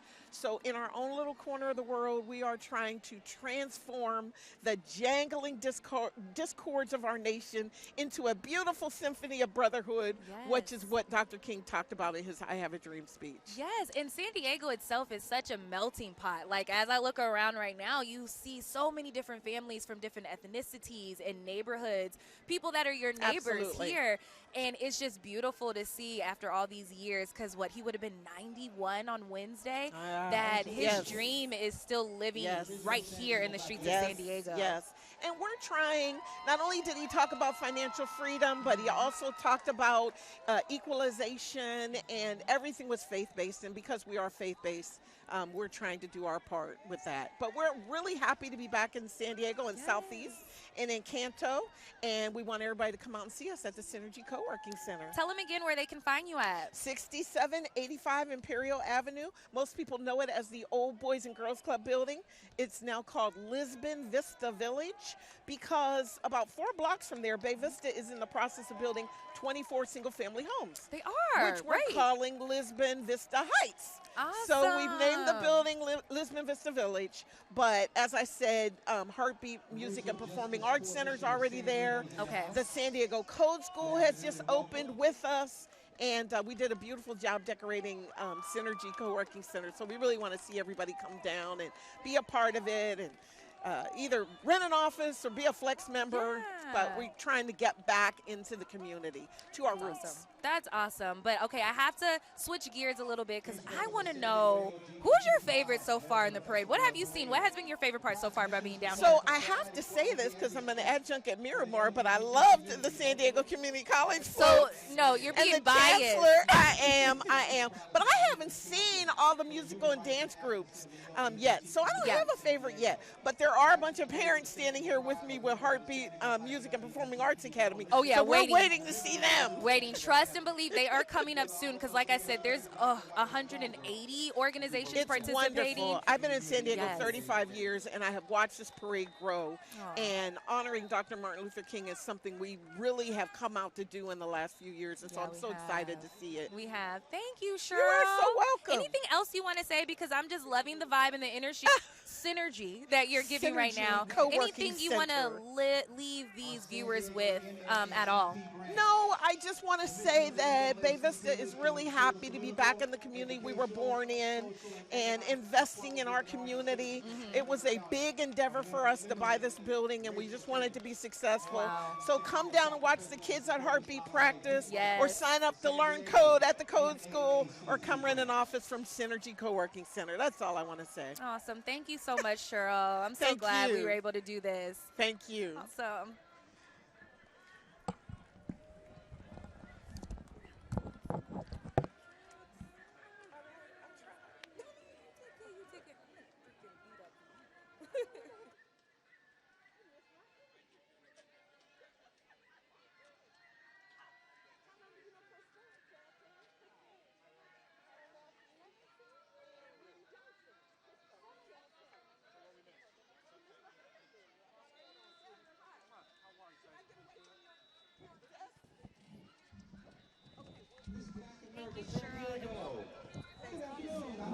You're hiding behind them. Let's see if I can find you on my parade list. You're marching with them. All right, guys. So that was Shirley with Bay Vista. And what we're looking at right now is Bethel Baptist Church, because there's dozens of churches participating in this year's parade. And like I said, it's so good to see these kids out here being a part of it, because that's the only way that this parade is going to continue to live on. Dr. John Ringo, senior presiding pastor.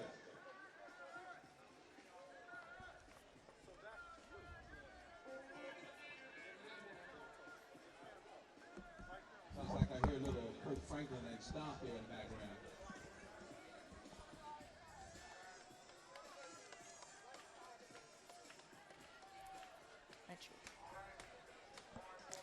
Alrighty, and coming up right now is the University of San Diego. And I actually, you have to give me a second, I have some little tidbits. Of USD. I was able to talk to their organizers about what the students there were so excited to do and be a part of this year. Oh, but first, we got to check out Bethel Baptist Church. It looks like they have a performance going on right now.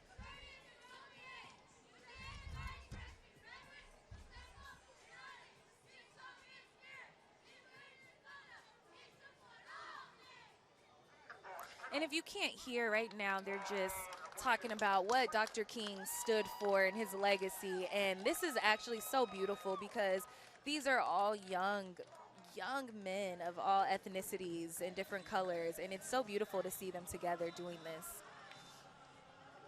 And of course, you gotta have the girl power, and here comes the girls right now showing off their talents and their skills.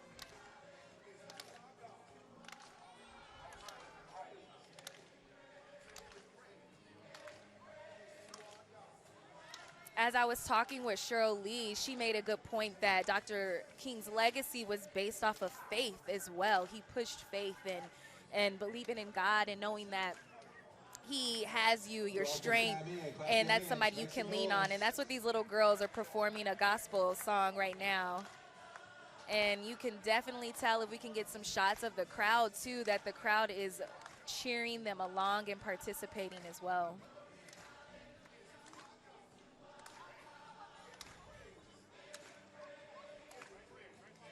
And you have to give these kids some credit, because this takes a lot of courage to get out here in front of all these people to do this performance.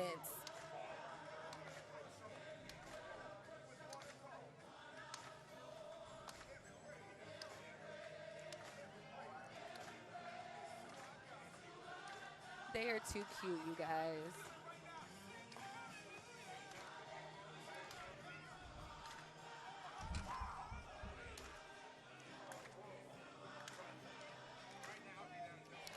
And I want to shout out my team right now, that the ones that you can't see behind the cameras, they are doing so amazing to be able to bring you guys this complete live stream and coverage of the annual Dr. Martin Luther King Parade. We got Zach on the camera, Mario is doing his thing, and we're just so excited to be a part of this and be out here part of the community. But I have to give my team a round of applause, because we wouldn't be able to get any of this done without them. USD's community of scholars are committed to educating the whole person intellectually, physically, spiritually, emotionally, socially, and culturally. USD welcomes and respects those whose lives are formed by different traditions, and they recognize your important contributions to the pluralistic society and to atmosphere of open discussion and discovery. Please welcome the University of San Diego. And these are the faces of students of the University of San Diego, and we're happy that they're out here doing their thing and holding up a banner that says "Honor the Dream," and they participate every year in this parade. There is something I want to shine light on, USD. They actually have 2 graduates that are now astronauts, Matthew Dominic and Dr. Johnny Kim. So what that means, guys, is that they'll be eligible for space flight, including assignments to the ISS, which is the International Space Station, so they can go to the moon and maybe someday Mars. So shout out to USD.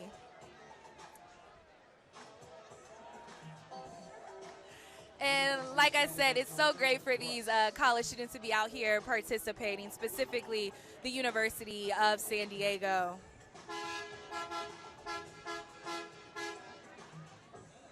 And walking over to me now, I have another guest coming to join me on set. It looks like he is part of the Alpha Phi Alpha Fraternity, which is the fraternity that Dr. King was also a part of. You could come on and join me, sir. This is live television. This is what we do. So go ahead and throw on that headset and let's start chatting.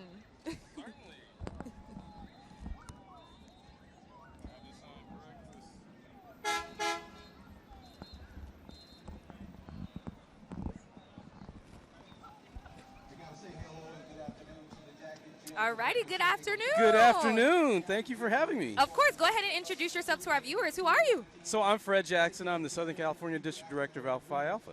Nice, which is also the fraternity that Dr. King is a part of. It is. Dr. King was a member of the fraternity. He was initiated in Sigma chapter back in Boston in the 1950s, I believe. Okay. And of course, phenomenal man. Yes. You know, stood for just peace and love, and just happy to be here. Awesome. Okay, so let's talk a little bit about, well, first, let me just go ahead and get straight to it. What's the favorite thing about the parade that you like? Like, what are you looking forward to?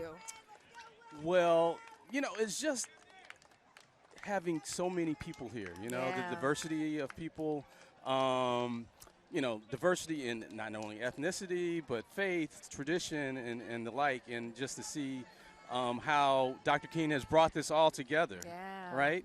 You know, some 40, 50, 60 years after he's assassinated, you know, assassinated. So, you know, it's phenomenal to come out and see so many people come together and celebrate his legacy and his life. I agree with you. That's probably one of my favorite things, is just looking around and seeing the different types of people from different neighborhoods. And not only here in San Diego, but from North Cal. We had a school from Arizona that was here. Right, so right. it just shows how big of an impact that his legacy still has, you know, for today. And his message, right? Yes. His message then is still resonating, and it is even more important today. It is, you know, especially given in today's society. Yeah, definitely with everything that's going on in our world, in our country. I agree. And so his message transcends, you know, the decades and the years. So to see folks to come out and to celebrate his legacy, embrace his message, I think is a powerful thing. It's very, very powerful. So tell me a little bit about the hand that you play in the parade and like the manpower that it takes to be able to put this thing together. Well, I can't take any credit. Okay. Because I'm the district director, and I actually live in Los Angeles. Okay. And so I came down to support the brothers here. Nice. The Southern California district of Alpha, the boundaries go as far north as Bakersfield and Santa Barbara, and extends all the way south to San Diego, as well as we have Hawaii and Korea. So I came down to be supportive of them. This is their 40th year. It's a milestone year. I want to be here to just celebrate and congratulate those brothers for 40 years of work, right? Yes. It takes, this is not something that you can just wake up and do. Yeah. You know, it takes years and it takes weeks to prepare and plan for, and they do this exceptionally well. It does. I had asked you a few minutes ago what your favorite part was, and another thing that I love is seeing the kids out here and seeing the youth. You know what I mean? Because that's how this is going to continue. Absolutely. Even when we're gone. So the reason I say that is to ask you, how does your fraternity impact the lives of young black men right now? And like, what exactly are you guys teaching them with what's so in today's society and what you see in the news, and how does those conversations go? Well, the fraternity has several different national programs. Okay. One of which is Project Alpha, which is a program where we teach boys about being sexually responsible, Yes. but not only sexually responsible, but then the mentoring aspect of it all, right? Of what it takes today to be a boy of color, how to, and then we also have a national program, Go to High School, Go to College, which encompasses a whole range of curriculum, teaching young boys and girls, you know, various aspects of being, about responsibility, about getting good grades, right, and going on to college, and being prepared for life. So those are some of the national programs we do. The chapter here, Zeta Sigma Lambda, they've been doing a phenomenal job. And I'm going to butcher the name of their program, but it's okay. I've been butchering names all day. And but they have okay. a program that's been going on 20 plus years. Wow. Again, a very dynamic group of brothers in this chapter, and that I really commend, and being very entrenched and involved in the community, concerned about the plight of our community, the plight of young men, and trying to teach them and train them to be very responsible young citizens. Wow. And as we're speaking, I'm looking at these High Steppers drill team. All right, and look at the little cutie. Wow.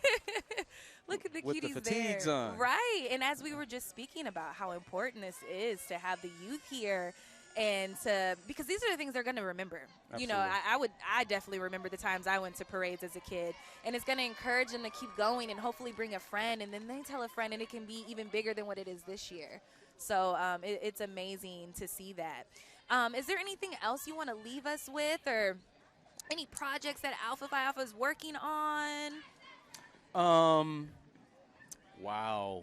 I mean, we're constantly working and involved in various different aspects in the community, in Southern California.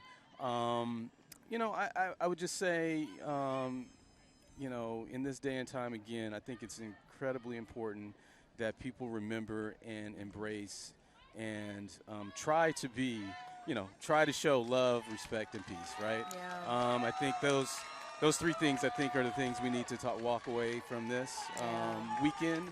And service, you know, I think service is another thing. It's one thing to embrace and have those different characteristics, but you got to go forth and be a servant in the community and try and help someone else. Yeah, you have to give back. I mean, I feel like that's what helps the world go round, and it keeps that humility, you know, within all of us. So I completely agree with you, and I appreciate you talking with me. I do have one more question for you. Sure. Do you have children? I do. I have 2 children. I have my son is 15. Uh-oh, teenager. Uh-oh. Yes. We're in that age bracket now. Yeah. And then I have a daughter who just turned 12. So, gotcha. Yeah, I'm going through Yeah, the you're little in the midst of interesting, it. right? A little interesting period here, but you're in the midst yeah. of it. Well, I asked, not to impose, but just to Sure. ask, you know, what is it that you tell them? What are those words of encouragement? Because you do see, unfortunately, a lot of high suicide risk, or like you said, like kids not being mentored as much as they could. So what is that conversation you have with them to help them just kind of go out into the world and face it head on? Well, I think one, you have to, I believe, not to get this Sunday, right? It's Sunday. You know, you have to be grounded, right? And I'm not going to preach, but I think you need to be grounded in who you are, right? Yeah. And I think that starts at the home, right? It does. And being confident, having that assurance, having that love and support, I think that helps you, right? And then I think the other piece is, you know, in terms of instilling in them not only the faith, but to say that, you know, you're in this thing not by yourself. You have a whole community. You have family. You have a community. You have your extended uncles in the fraternity. Right. And others, right? And that whenever you feel that you need some help, you just need to say hey, we're going to rally and come behind you. It's a village, right? Right. And so understanding faith, community, village, and I think instilling that sense of confidence, right? I think That's key. I think folks needs to understand that, you know, you can do it. You know, you're not the first nor the last to be walking this earth. Yeah. And if others have done it, you can do it too. And yes, it might be a struggle, it might be a challenge, but if you fall back on faith, your community and village, you will have the confidence in yourself. And then also, I think other thing, taking pride, right? Yeah. Pride in, you know, Dr. King and others who've gone before us, who've laid the groundwork to know that, you know, I don't come from some junk, you know. I come from a rich legacy, and to honor and respect and to uphold that legacy, and to do my best to, as we were talking about earlier with the kids, to leave a legacy for the next generation behind us. Exactly. So. That's amazing. Thank you again. This is a Well, great conversation. Thank you for having me. I didn't know what we were going to talk about when I came up here. It's okay. A lot of people get camera shy and they're like, what? And I try to make it as comfortable as possible, but you did amazing. You did good. All right. But I will say, you didn't do as good as these cuties right now. I know. Look at them. You know. Look at that. See, I'll need Bengay. Loosen up them knees. Oh, before. Before. This is before. Now, afterwards. I'm trying to see. This is the Diamond Dolls. Wow. This is the Diamond Dolls, and they're dancing in honor of Dr. Martin Luther King Jr. They are fantastic. They are full of spirit and black pride. Yes, they are. Thank you again. I appreciate this so much. Me. Of course.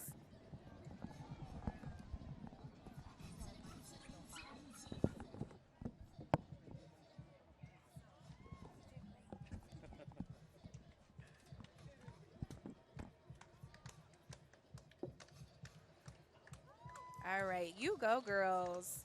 You know what? I actually remember this group from last year, and I think they were my favorite, Mario. I think they were my favorite.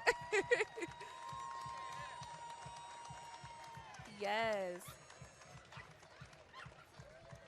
And the reason why they're out here showing these good talents and these good moves is because I have to remind you, this is a friendly competition. And I know you can't see it from here, but if you look to the right a little bit, or I can look to my right, there are some trophies back there. So they're going to be awarding the best float, the best performances. And look at that little cutie behind, bringing up the rear. You go, girl. You go, Miss Thing. So gorgeous. And it takes so much courage for these little boys and girls to come up here and to show how hard they've been working for how many weeks or months to do this. So that was amazing. Thank you, ladies.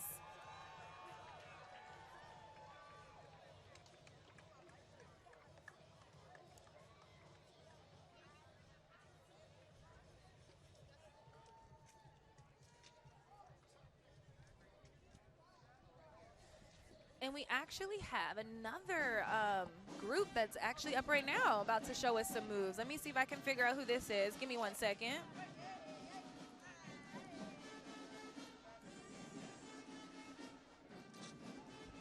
If I'm not mistaken, this actually might be the Heartbeat Music and Performing Arts Academy, if I'm not mistaken. Oh, okay. Okay.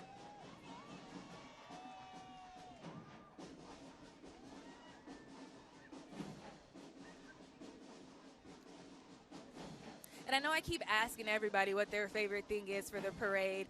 And I'm going to be a little selfish right now. This is what I look forward to. I love seeing these kids come out here and do their thing. And you have to support and cheer these kids on.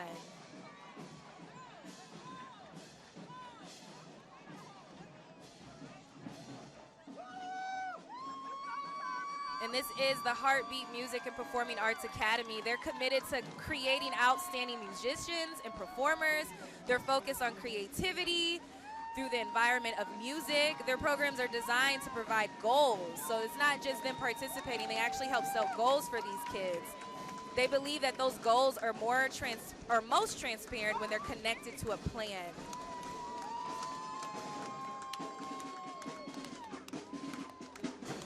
And another cool thing about that little group is that their mentors, they help assist them in preparation for college life and building those relationships with those directors and those deans, specifically at historically black colleges and universities.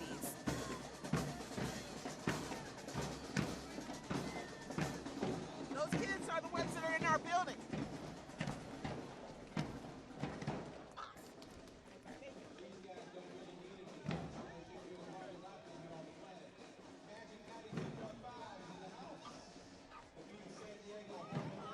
And coming up is something that you probably turn your dial to and you listen to. I know I do. This is Magic 92.5, the beat of San Diego, home of Jagger and Christy. And Jagger and Christy, if you guys are listening, I listen to you guys every morning.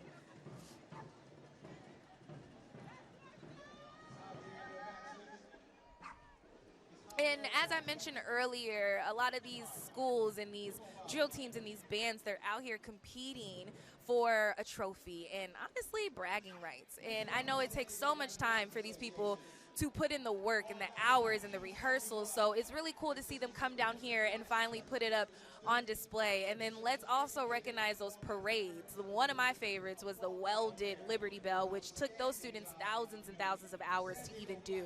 And it's just amazing to see what an idea can turn into and to see it displayed for your family, your friends, and the entire community here at San Diego. And just to remind you, we're about a good hour or so in. We're down here at the Embarcadero. The parade route is going down Harbor Drive right now. And it's safe to say it's not too late to come out here, guys, if you want to. There's some food trucks down the street. I'm here if you want to come out and speak to me. And the parade goes on until about 5 p.m., and I'm pretty sure there's going to be some other things going on after. But it's just great to kind of see your neighbors come together and put something together like this and display their talents and their skills. But not only just here in San Diego, but there's people coming from all over, Arizona, Northern California. This is one of the largest parades, not only in our state, but in the country. And this is the 40th year, and I expect it to go on for many more.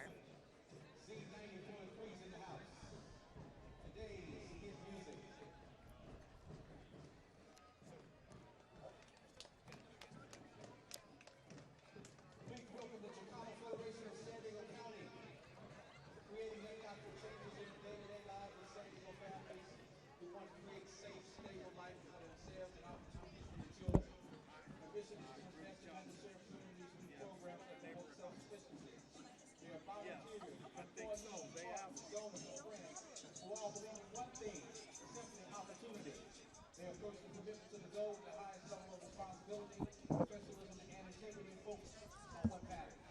Thousands of individuals and families who turn to us for assistance every day. The Chicano Federation of San Diego County. Good afternoon. Up next, the Martin Luther King Jr. Democratic vote is in the House.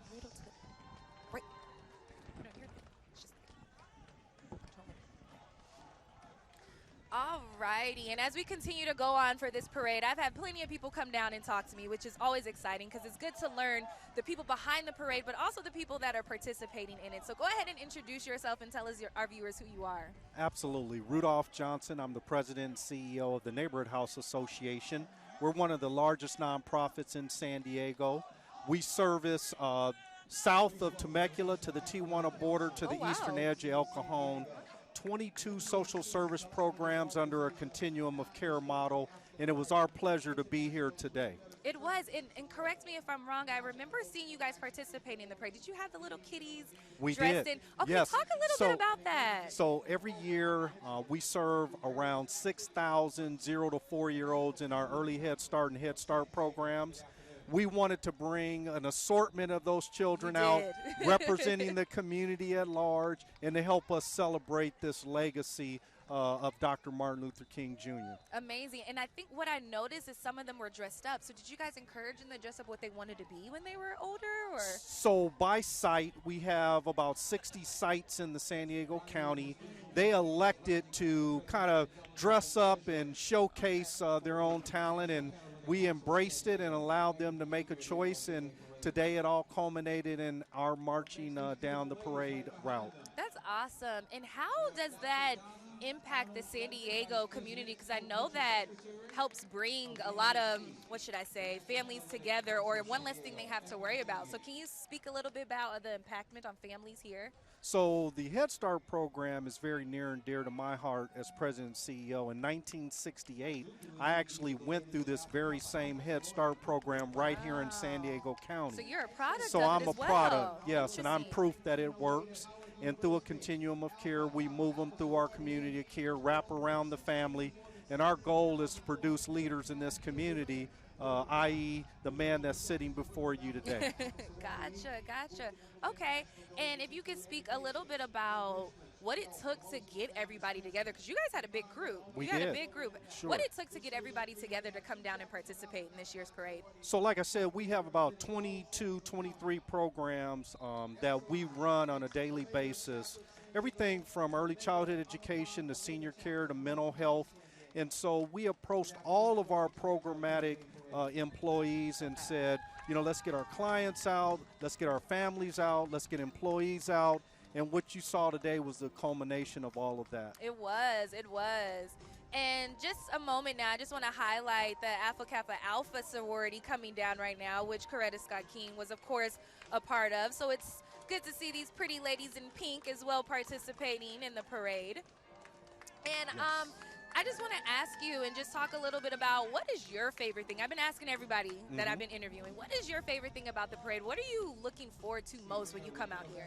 Well, being a product of this community, I look forward to the day itself, really celebrating the legacy of the man who really built a bridge for us from the 60s to current, and then it's our responsibility as responsible citizens to build a bridge for the next generation. That's so and true. so that's what I feel when I come out. I love to see both sides of the street in line. And let me just give a plug to Omega Psi Phi Fraternity Incorporated, because they'll be coming shortly. And you know what? I remember them last year, and they definitely made it known they were coming down. So I'm interested to see. Yes, absolutely. See them come down. Yes. And what you guys are looking at right now is some steppers with AKA sorority. And as I've been saying, that this is a competition, and these kids come together to put their talents and their skills and to fight for some bragging rights at that. So is there anything else you want to leave us with before we say goodbye to you? Well, I just want to say thank you for having me on. Thank you for all that we do in the San Diego County to support organizations like the Neighborhood House Association and other nonprofit organizations. It works. I'm living proof of the fact that these organizations produce productive leaders, and I want to see that into the future. Nice. Thank you so much. I appreciate you speaking with me Thank today. you. Thank you. It was our pleasure. All Americans through service, leadership, empowerment, and implementation of the 5 points programmatic thrust: economic development, educational development, international awareness and involvement, physical and mental health, and political awareness and involvement. Faithfully serving the San Diego community since 1938, Delta Sigma Theta San Diego Alumni Chapter continues to support the mission of the sorority through its annual scholarships offering youth mentorship programs. Delta Academy for girls ages 11 through 14. Delta Juniors for girls ages 14 to 18, and an annual Black History Essay Contest. Delta, Sigma, Theta, and San Diego Delta Foundation. Good afternoon.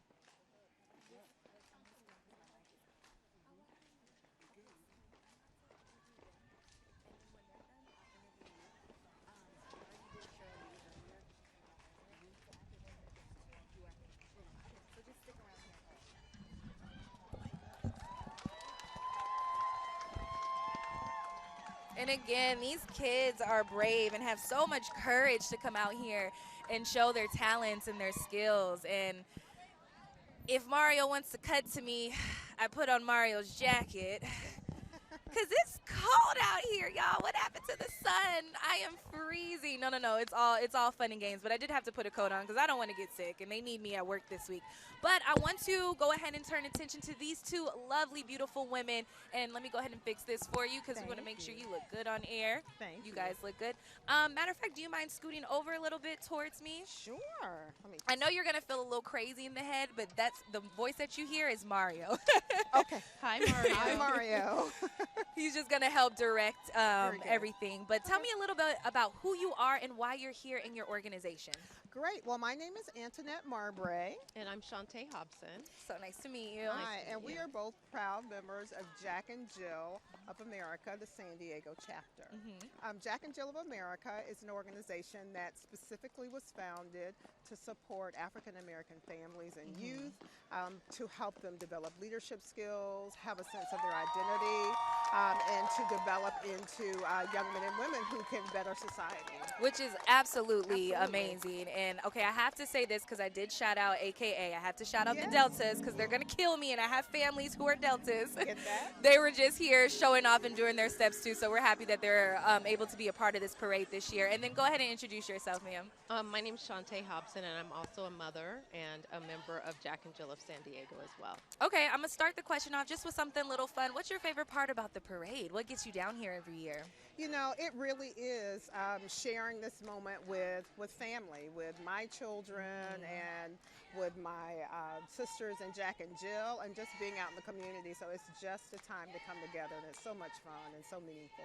I completely agree. And you guys said that your children are here with you, right? And it's because it's a learning experience. We started this day on the bus and started as a teaching moment for our kids about, you know, how we as African Americans used to have to sit in the back of the bus, and how people have fought and died just for us to have that right.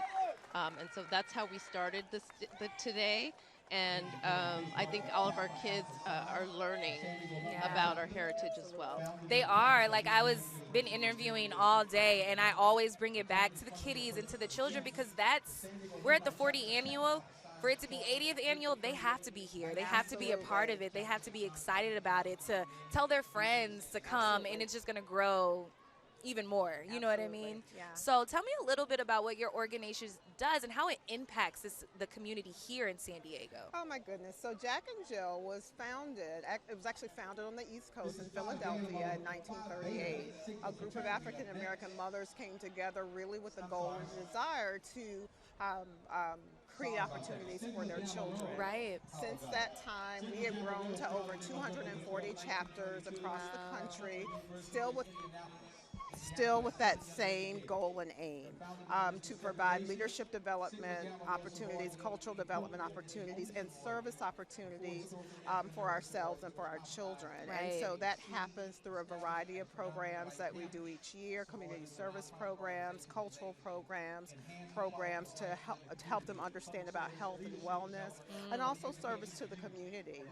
True. Yeah. True. And I'm glad that you said that because there's actually a young man I'm speaking with right after you guys. It's also holding these corporations and housing accountable because I know we're, 40, 50, 60 years after the civil rights movement, but a lot of racial disparities still rings true to today. So it's so crucial Absolutely. that you guys' program is still kicking, it's alive, And we it's don't helping want to people go backwards. Definitely we don't want want to look forward and make sure you can't move forward unless you know where you came from, right? Exactly. And that's another reason why it's so good to have these kids out here in the parade, because it is kind of like a little history lesson. You know what I mean? And you learn every time I come out here, I learn something new about Dr. King. Right. Like his ties to San Diego that I had no idea about. Absolutely. And I'm like, whoa, Coretta Scott King has been here to push for things. And I'm like, this is absolutely amazing. Yeah. Right.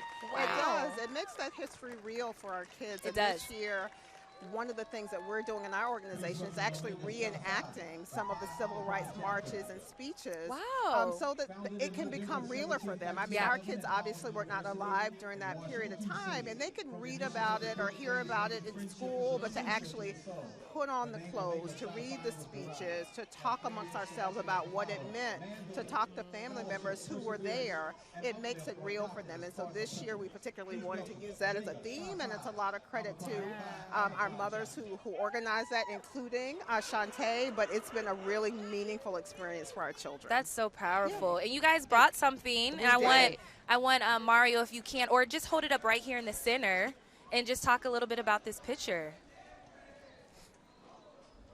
Well, this is a picture from the march from Selma, and I'm sure everybody remembers this from history.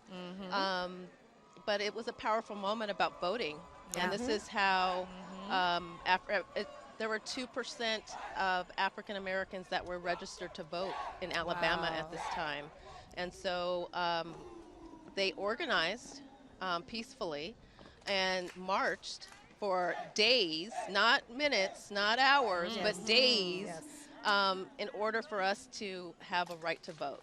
Right. And so it's very powerful and very important for people to know that people died so that we could have the right to vote. Right. Correct me if I'm wrong. Is this the march that went over the Edmund Pettus Bridge? It is. And the reason why I say that is, we can put this down. The reason why I say that is that I actually been there. I don't know if you ladies had a chance to go. I have not. I have been there, and it is literally a step back into the history book. And there's people out there for free telling you about that day, that was there as children about that day. So if you parents watching or kids, if you guys want to go and see that, I highly recommend it, or even going to Memphis where he was assassinated, because you can learn so much there. But another cool thing is here in San Diego, we have a couple places you can go to and learn a lot more about Dr. King. So I appreciate talking to you ladies. Thank you so much for taking the time out. And I appreciate everything that you guys do for the community as well. Well, thank you so much. You're so welcome. You're welcome. All right.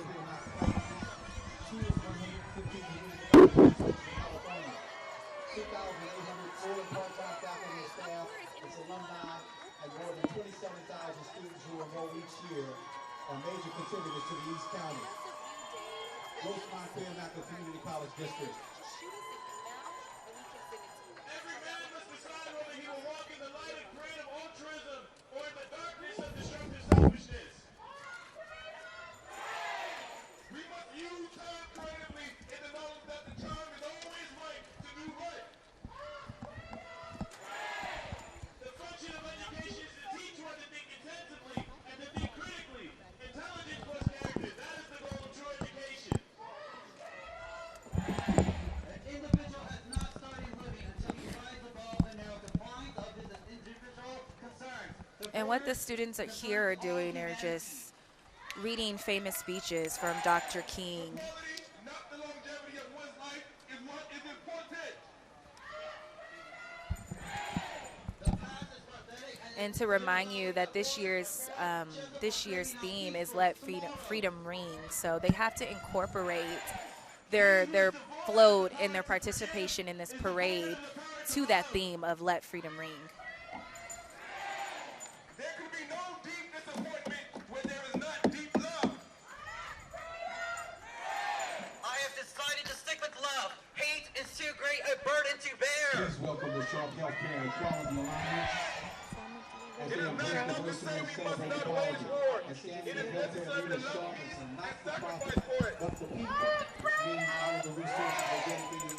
So the History Center says, the History Center of San Diego says that Dr. King's visit in San Diego, which was in 1964, also came as Black San Diegans routinely saw discrimination. So bad to where the city of San Diego had earned the nickname of the Mississippi of the West. So around that time, a lot of African Americans were denied loans from banks, housing outside of segregated neighborhoods, and refused entrance by some business owners. And I'm saying that to introduce my next guest here, which is Luis Martinez, one of the founders and CEO of We the Plug. But I'm going to have you go ahead and introduce yourself and tell us exactly what WTP is and how it's impacting the community. Yeah, so my name is Luis Martinez. I'm the founder and CEO of We the Plug. And what we do is we foster in Pan-African and Latinx founders and make sure that they have access to funding, fundamental education, and also resources that they need to succeed in their business as well. Awesome. And I just want to make this little note. The little voices you hear in your head, that's just Mario. So if he tells you to do something, listen. I'm just kidding. So tell me a little bit about what I've been kind of talking about and teasing to these people about your interview today is that what you do with WTP is that you hold these companies accountable and make sure that they hire more of a diverse staff. And so just speak a little bit about that and how you guys do that. So we also do that as well, but the main component is we're all about ownership. And so we focus on the startup space where you have a lot of Pan-African and Latinx founders that are willing to build their own companies, right? And so a lot of times that they run into such issues such as like access to funding, as we talked about. They run into issues such as just trying to get the resources that they need to actually start a business. Right. You know, and so what we do is we provide those fundamental sources for them to succeed. Now, on the workforce side, we make sure that there are opportunities for Pan-African and Latinx founders, not only founders, but also just your regular 9-to-5 workers as well. So working with the ERG groups within the big corporations, such as like an Intuit or something like that. So when you started WTP, and a lot of it was to help other entrepreneurs, Yes. How much of a need did you realize that your company was needed here in San Diego? Well, I actually started a little small kind of like get-together where we were discussing how to build an ecosystem here in San Diego. And so what happened was Describe an ecosystem for some people that's not So an understanding what that is. ecosystem involves several factors. You have the universities, you have your startup founders, you have all the small organizations that entails that. So that encompasses a whole community. And so what usually functions in those communities are resources such as funding, meaning capital. And so with that ecosystem, what we decided to do is trying to grow within the Pan-African and Latinx communities. And so it kind of went from like a local thing to kind of global thing all in 1 month. Wow. Me actually doing a We the Plug event in Silicon Valley, which we're actually kind of celebrating our 1-year anniversary, which is coming up. Wow. And so we're going to be doing a big event in Oakland as well. But serving the local community is what matters the most to us since we're here in San Diego. And so what we decided we wanted to do is implement in the future, coming up in 2020, programming to allow folks to kind of learn more about the fundamentals, which is, you know, learning about lean innovation and lean canvas and making sure that their ideas are validated in the market. Because at the end of the day, the market doesn't care if you're white, black, you know, whatever color you are, it cares that you deliver a product or service that's viable. True, and this is so important because you have a lot of millennials and kids even out here right now that are like, oh, I have this idea, or I want to be a business owner, I want to be an entrepreneur, but they're like, okay, where do I start and how do I get money to do that? Well, there's a lot of, so there's a big issue going on with their folks that are outside the community making decisions for folks that have lived the everyday life of, you know, a Latinx entrepreneur or an African-American entrepreneur, et cetera. Okay. So what we decided to do is take that knowledge and understanding and build programming around it. So now you can talk to people that, you know, have been through what you've been through, you know, been through the struggle. Just getting to work or your programming is a difficult task within itself. People don't understand the trials and tribulations that actually come along with that. So. That's good. And as I've been speaking with a couple people today, and we just talked about how important that mentorship is and that leadership is here in San Diego to help guide not only children but young adults and heck, even myself, into this business. And so just talk a little bit about some of the past projects you guys have done and what you have coming up. So we've done so many projects in a small amount of time here in San Diego, which has actually been awesome. First event, we actually did a pitch event. And so we actually partnered with a company called Republic. And so everyone that pitched got $5,000 onboarding credit. Wow. And that was huge because I didn't expect that like first time up, Right. just connecting with people on LinkedIn. And that's how I actually got connected with folks in Silicon Valley because of the event that I did in Silicon Valley. So my goal was to bring those resources to the local San Diego ecosystem. And so we've done that. We've done events with Intuit. We actually done a cybersecurity event where we were teaching folks the fundamentals of cybersecurity. Wow. And also that's a big industry which folks are trying to get into. And also just getting that fundamental knowledge of, your idea. I actually have a little workshop coming up on Wednesday where we're talking about the ideation stage and where you can go. So many people have so many ideas, but they don't know where to go with it.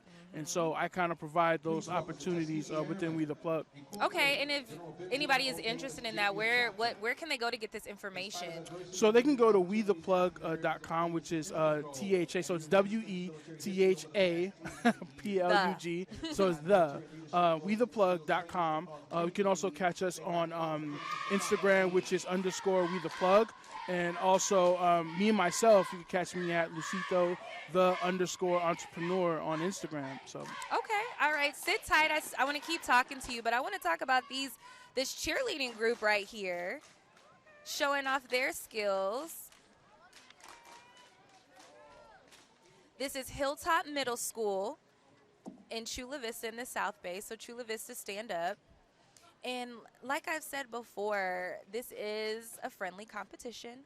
So these girls are displaying something that has probably took them not only days but weeks to put together and then come out here and to perform for you guys. So let's just take a listen.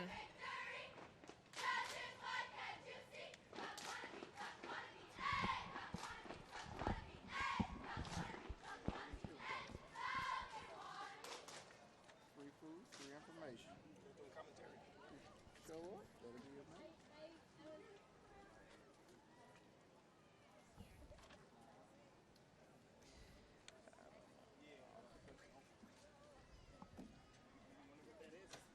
What's up, world? It's your girl Tokyo Venom checking in, aka Miss Go Best Friend, that's my best friend. And go now, my bro DJ Tosh.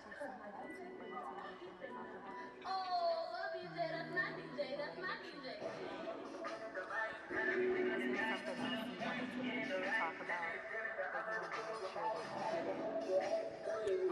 Talk about an upcoming project. Hold up. Get it, girl. Get it, girl.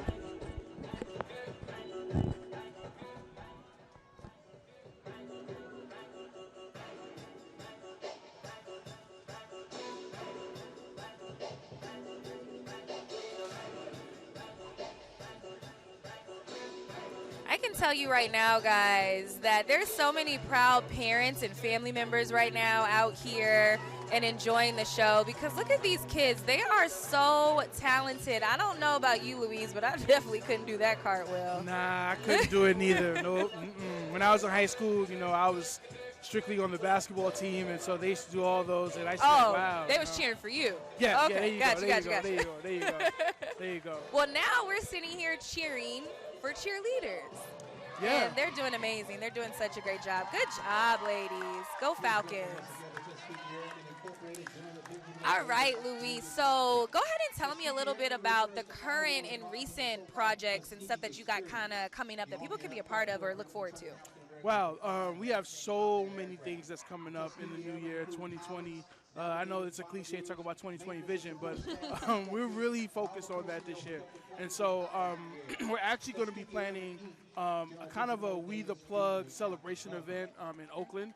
And so what that is we're going to partner with a nonprofit, Represent Ed. And so what they do is workforce development stuff. And so they work out of kids in the community college system in Oakland to get them ready for the workforce. And so their program is based out of Cal Berkeley. And so we're partnering with them. And then we're also hopefully partnering with some big tech companies to partner for this event. So that's going to be great. Okay. I'm also going to be speaking at Startup Grind Global Conference as well, talking about more diversity and inclusion. And so we're going to be doing a kind of a town hall meeting to discuss why only 2% of funding is only going to Pan-African and Latinx founders. And so kind of getting to the bottom of that and, trickling that information down to San Diego as well. So that, and we also have some big programming coming up. I can't really talk about the details, but it's going to be very special, and I can't wait. It's definitely going to be something new and different here in San Diego, and unlike any other program locally. Okay, well, we can't wait to hear about it and look about it and see what you guys are cooking up and have in store for us. But I just want to say this, that I know a lot of you at home are watching, whether you're watching us on our website or our Facebook page, or some of you are out here right now, that believe in your dreams. Because I know Luis personally, and this was just a dream, and I had a dream of being a journalist, and that you can actually do it and you can make it, and try to find those mentors and people like Luis and I who are part of these programs that are able to help shape our youth. And just know that you can achieve anything that you want to do, and you can be anything that you want to be. And that rings true with Dr. King's legacy, especially with his I Have a Dream speech. So thank you so much for joining us, Luis. No, thank you. And also I want to thank my partner in crime in We the Plug, and Christiana Russell, because without her, even though We the Plug would have still existed, it wouldn't have gone as far as it has without her. So I definitely want to give a show of gratitude to her about that. So. Special shout out to Christiana. Hopefully I can have her on and I can introduce you guys to her in the near future, because she's amazing. Another dominating Black woman here in San Diego that is doing big things. So thank you so much, Luis. I appreciate it. You're welcome. That was nerve-wracking.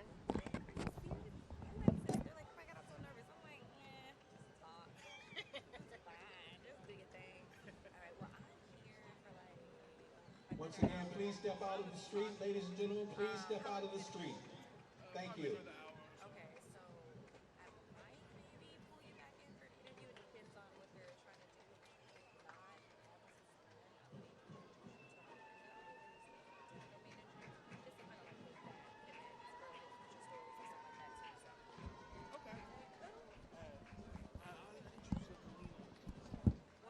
San Diego, please welcome Lawrence High School. The Lawrence High School in San Diego Unified is proud to represent the Southeast San Diego community. One of the most diverse student bodies in the county. Their award-winning auxiliary consists of leatherettes, drill teams, squirrel flags, tall flags, step teams, dance teams, majorettes, and the ROTC. They're accompanied by the band, the marching titles, and the best cheer squad in the county. Give it up for the Morris High School. All right, coming down right now is Morris High School Tigers. And what you're looking at is the Army JROTC crew.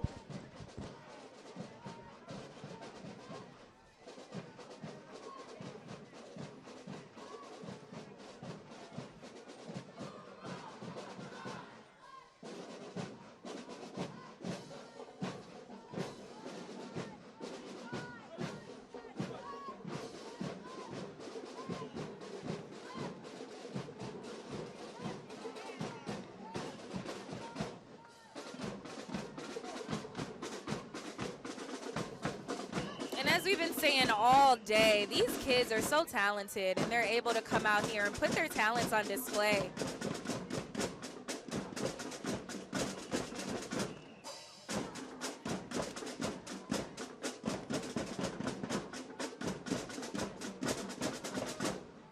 And of course, right behind is the drill team.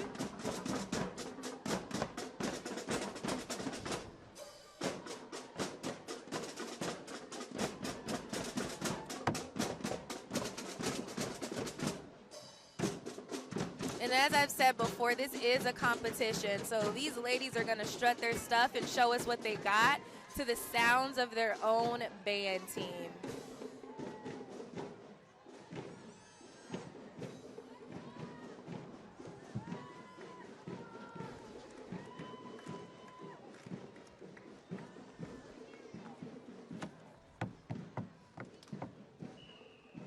And there's those cheerleaders. They have a big group coming out and supporting. Again, this parade is organized by the local chapter of Alpha Phi Alpha Fraternity, which is the fraternity that Dr. King was a part of. And to this day, his speeches and his dream lives on, not only here in San Diego, but through the entire country and globally and internationally. There are more than 730 streets in the U.S. right here in our country named after Dr. Martin Luther King Jr.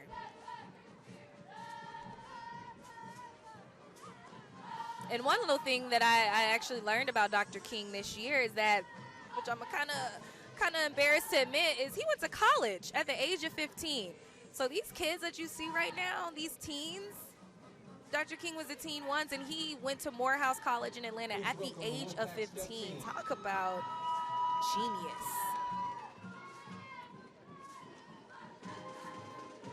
As well as going to college at the age of 15, which is absolutely amazing. Dr. King was also awarded the Nobel Peace Prize in 1964 for his role in opposing racial segregation and discrimination through nonviolent protest and other means.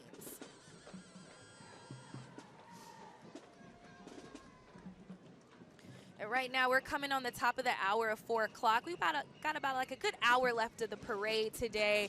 And I know a lot of you are just hanging back and chilling because it is a 3-day weekend. Tomorrow is Dr. Martin Luther King Jr. Day.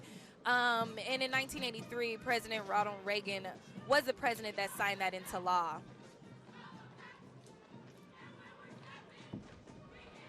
And here we're looking at some more steppers.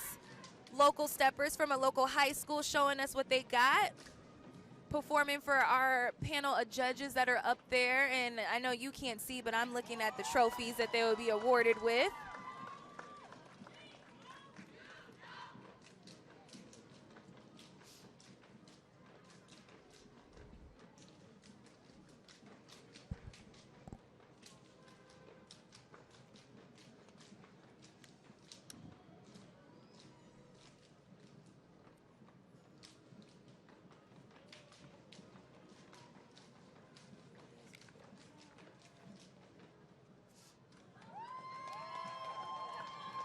Great job, guys.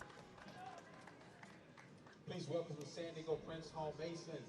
It's amazing to see the streets of San Diego filled with people here, not only supporting Dr. King's legacy, but also supporting their children out here that are participating in this parade, because these are the kids that are going to keep this parade going here in San Diego for years to come. 500 men who promote humbleness, faith, and leadership wherever and whenever possible. And I just want to do another shout out to my guys behind the scene. Without them, we would not be able to bring you this live stream of the MLK Parade.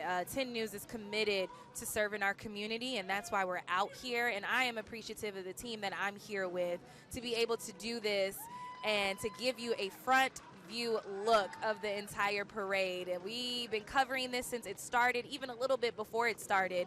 And it's always an exciting time to see the community come together and honor such a great man who did such a great thing during his time. And it's beautiful to see his legacy even live on and ring true after.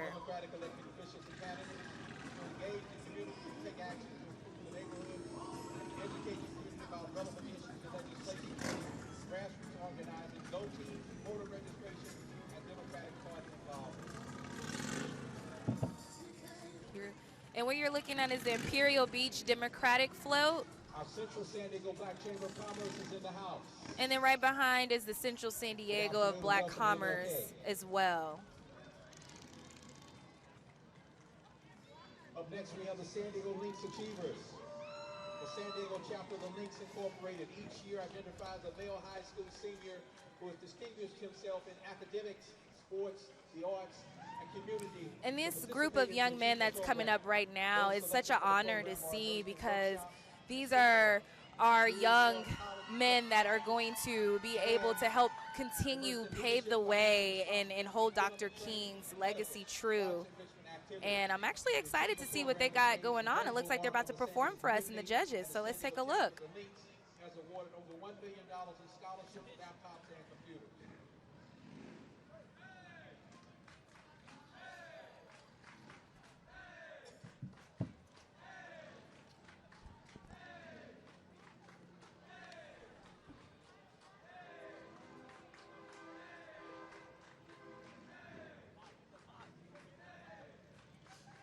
And like I said before, that these kids have to have so much courage. Okay, I see you. These kids have to have so much courage to come out here and to perform in front of hundreds, if not thousands, of people here in San Diego. And it is a friendly competition, so they are fighting for that trophy, but also bragging rights. And I am just honored to be here to watch these kids do their thing and show us their talents.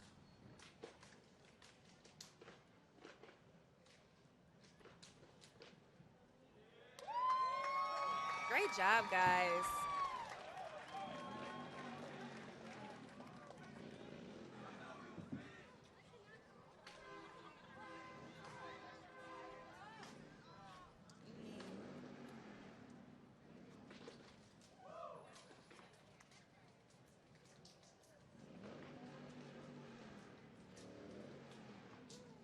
And you guys, this is harder than it looks. Believe it or not, I used to be a stepper in junior high, so it's been a while. I'm not going to tell my age, but it's been a while since I've done it. And you definitely have to have some coordination and some coordination and some rhythm to be able to do that. 1748 was best known for its contribution and the greatest utility principle. Support for those actions. All right, guys, like I said, it is still so much more to see and so much more parades and floats to be a part of. So if you still have time, come on, come down. We still got an hour to kill. Come and see me. Come talk to me. Come converse with me. And right now what you're looking at is the ACLU of San Diego's chapter. Next up, ACLU's in the house, the San Diego and Imperial County.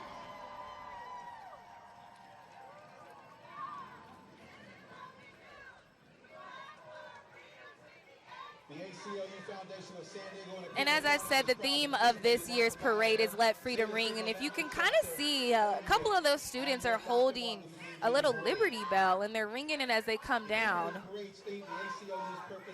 Nice shot. Thank you for pulling that up there.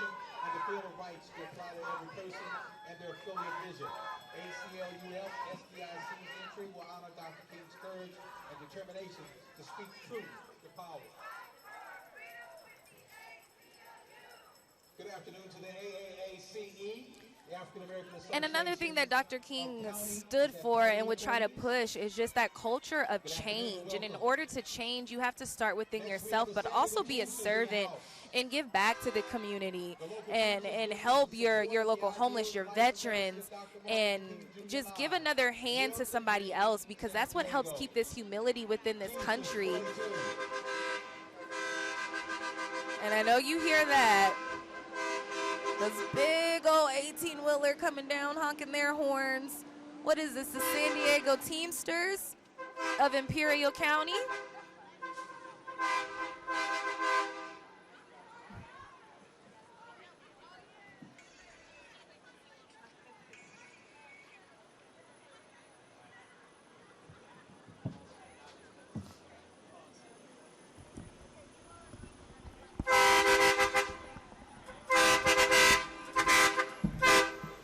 Pretty loud, but it's all right. Good afternoon to the Southeast Kiwanis. Founded November the 2nd, 1959, the Kiwanis Club of Southeast of San Diego is dedicated to improve the lives of children from around the world.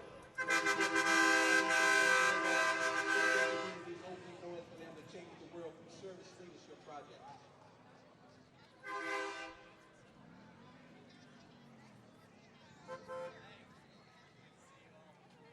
Good afternoon to the San Diego County Salon 141.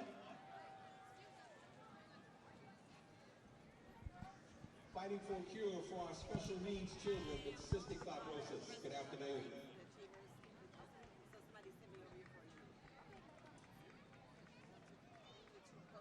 Next, we have the National Naval Officers Association. The mission of the San Diego chapter of the U.S. Naval Officers Association is to actively support the sea services in the development of diverse officer corps through recruitment, retention, and career development. They develop officers through mentorship, education, and networking to become the Navy, Marine Corps, and Coast Guard's premier leadership well into the 21st century.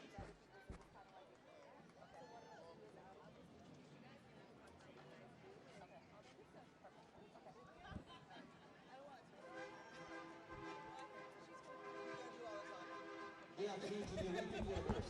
IBEW 569, EWMC in the house. Representing over 3,200 unionized electrical workers throughout San Diego and Imperial counties in commercial, residential, and industrial work and leading the way of renewable energy through training and education. IBEW 569.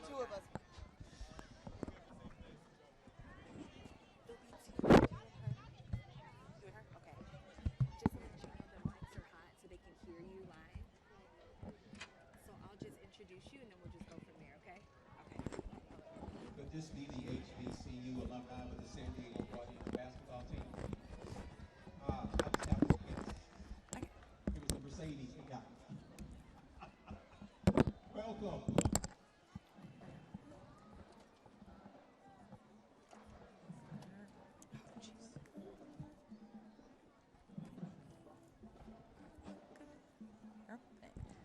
Alrighty, so all day I've been talking to some incredible people out here. A couple of people that are participating in the parade, a couple of people that are organizing the parade, and joining me are these two beautiful ladies. Go ahead and introduce yourselves. Hello, my name is Angela Hilliard. Hi, I'm Eleanor Muhammad. I'm president of the San Diego chapter of the Links Incorporated. And your crew just went past, Yes, right? yes. And they performed a little bit, so talk a little bit about those guys. So, Angie. So we have 12 Links Achievers this year. Angie, I'm going to just move up your mic just a little bit so everybody at home can hear you. Thank you. There we go. Now we can hear that beautiful voice. So this year we have 12 Links Achievers, and they're male, African-American male high school seniors, and we pull from the entire county. Wow. And they go through workshops monthly. A couple of times a month they'll go through workshops, we do activities, we do a community service, and we just basically get them ready for college and beyond. Wow. And how impactful is that for these, because you said they're seniors, right? Yes. So how much of an impact does that make in their lives? Huge. A lot of our seniors, our achievers come back, and they are accomplished attorneys, doctors, political activists. I mean, they come back and congratulate us on the program. It's an incredible mentorship program, and we're just so proud of it and the impact it does have in the community and actually in the nation. Right, and I've been speaking about that all day about how important mentorship is, and kind of like massaging and coaching these young black men or young black women or just anybody from any descent, and how important that is. And like for this parade to last for 40 years, I know it's going to last for even more. Absolutely. So just talk a little bit about those kids. So are they handpicked? Do they volunteer, or how does that go? So we ask schools around the county to recommend young men that would be scholars. They have to have above a 2.8 GPA, and people that they feel can handle a little extra work, because it is, we take Saturday mornings, every other Saturday morning, to do workshops and activities. And we do take recommendations from the community, but that's kind of how we find our achievers. And they absolutely love the program. This is a spectacular day for us because some of the alumni achievers, like she mentioned, will come up to us. They love to help with the program. We have former achievers helping with the staff and with the workshops and being mentors, and we've been going for 34 years. Wow. So, we're very proud of the program. That's amazing. And just talk a little bit more about the program. If there's like some parents watching that's like, you know what, I kind of want my son to be a part of that. What do they do? How do you prepare them for real life in college? Well, we actually have mentors from our community. Okay. And so we have professionals, bankers, attorneys, doctors, educators come in, and it's a 6-month program. So there's a huge commitment because they are, and it's every other Saturday. So it's really it's hands-on, but we choose people who look like them and who are successful, who can motivate them. Because I think in a community like this, it's where it's 5%. It's huge for them, and some of them, you know, they don't have that mentor, that people that look like them. Exactly. And so we look for men. So the recruiting is twofold. We're looking for our young high school seniors, but we're looking for accomplished men of color to come help us with the program as well. So it's a twofold. And like I said, to see these young men come back and tell their story, it's huge. Wow, you touched on such a great point as far as seeing somebody that looks like them. Like, even myself being in this industry, I get little girls, they're like, oh my gosh, like, I can do that. I see her. Yes. You know what I mean? Yes. And even just seeing the presence makes a huge difference. Let you know I can. Exactly. So this is amazing. And I'm going to just be frank here. I'm a little upset I'm just not hearing about you guys, because I know some young black men in the community that I know would they should be happy to be a part of this program. So that is completely amazing. Well, it's not too late. Keep us in mind. Well, we're looking for juniors, people who are juniors right now. We're starting to do our recruiting for next year, the 2021 Achievers. So there'll be information to come out, and we have a website. It's the yes. San Diego chapter of the Links Incorporated. Okay, say that one more time so people at home San can Diego hear. chapter of the Links Incorporated. Gotcha. Is there a particular process they need to follow for this application process? Yes, there'll be an application process, and there'll be an interview, because we're trying to mirror real life. And as they get prepared for college and beyond, they'll be going to interviews. They'll be having to get their resumes together and their transcripts together, and so we'll ask for those things as well. And let me ask you this. This will be my last question. What keeps you coming back and doing this? So this is my third year being the chair, one of the chairs, and in the beginning it's hard, because I'm trying to teach them how to RSVP, you know, kind of what I expect of them out of Achievers. And I usually get frustrated then. But as I continue through the program and they start to learn the purpose and they start to RSVP on time and they start to show up on time, they're dressed in the appropriate attire. And by this point in the program, they've also met alumni achievers who come back and speak to them about what it means to be an achiever, how it has affected them, and the family of brothers they become part of. They stand up straighter. They are on time. They RSVP. And I'm at the point in the program this year where that's where we are.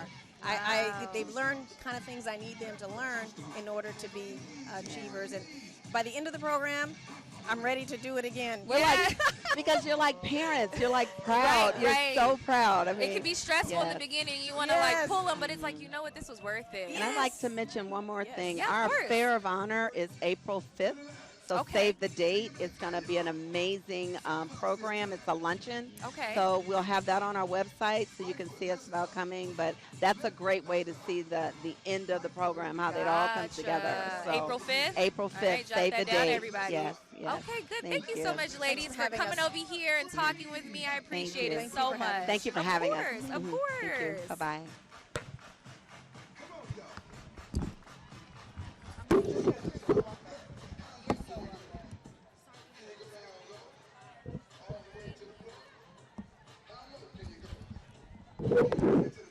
All right, guys, we're coming to the end of the parade, which is, again, one of my favorite parts, because you get to play all the line dances. So once we sign off here, I'm probably going to go out there and shake my tail feather for a little bit, because I can't help it. But I am so glad for all of you guys that have stuck around to watch us, whether you're watching on our website, whether you're watching on our Facebook page, or at home on our app. Thank you so much for tuning in. I was here last year. I am so happy to be back again this year. And I appreciate 10 News and what they do and how they want to be a part of the community. And I volunteered as soon as they asked me to do this. Or I shouldn't say volunteer. I accepted as soon as they asked me to do this. And shout out again to my team behind the scenes that were able to give you all those different views of the parades and the floats. And all to the people that came down and spoke with me today. I hope that you guys at home were able to take something from this. And I appreciate you guys again, but I'm going to sign off here live at the Embarcadero. I'm Krista Somerville, 10 News.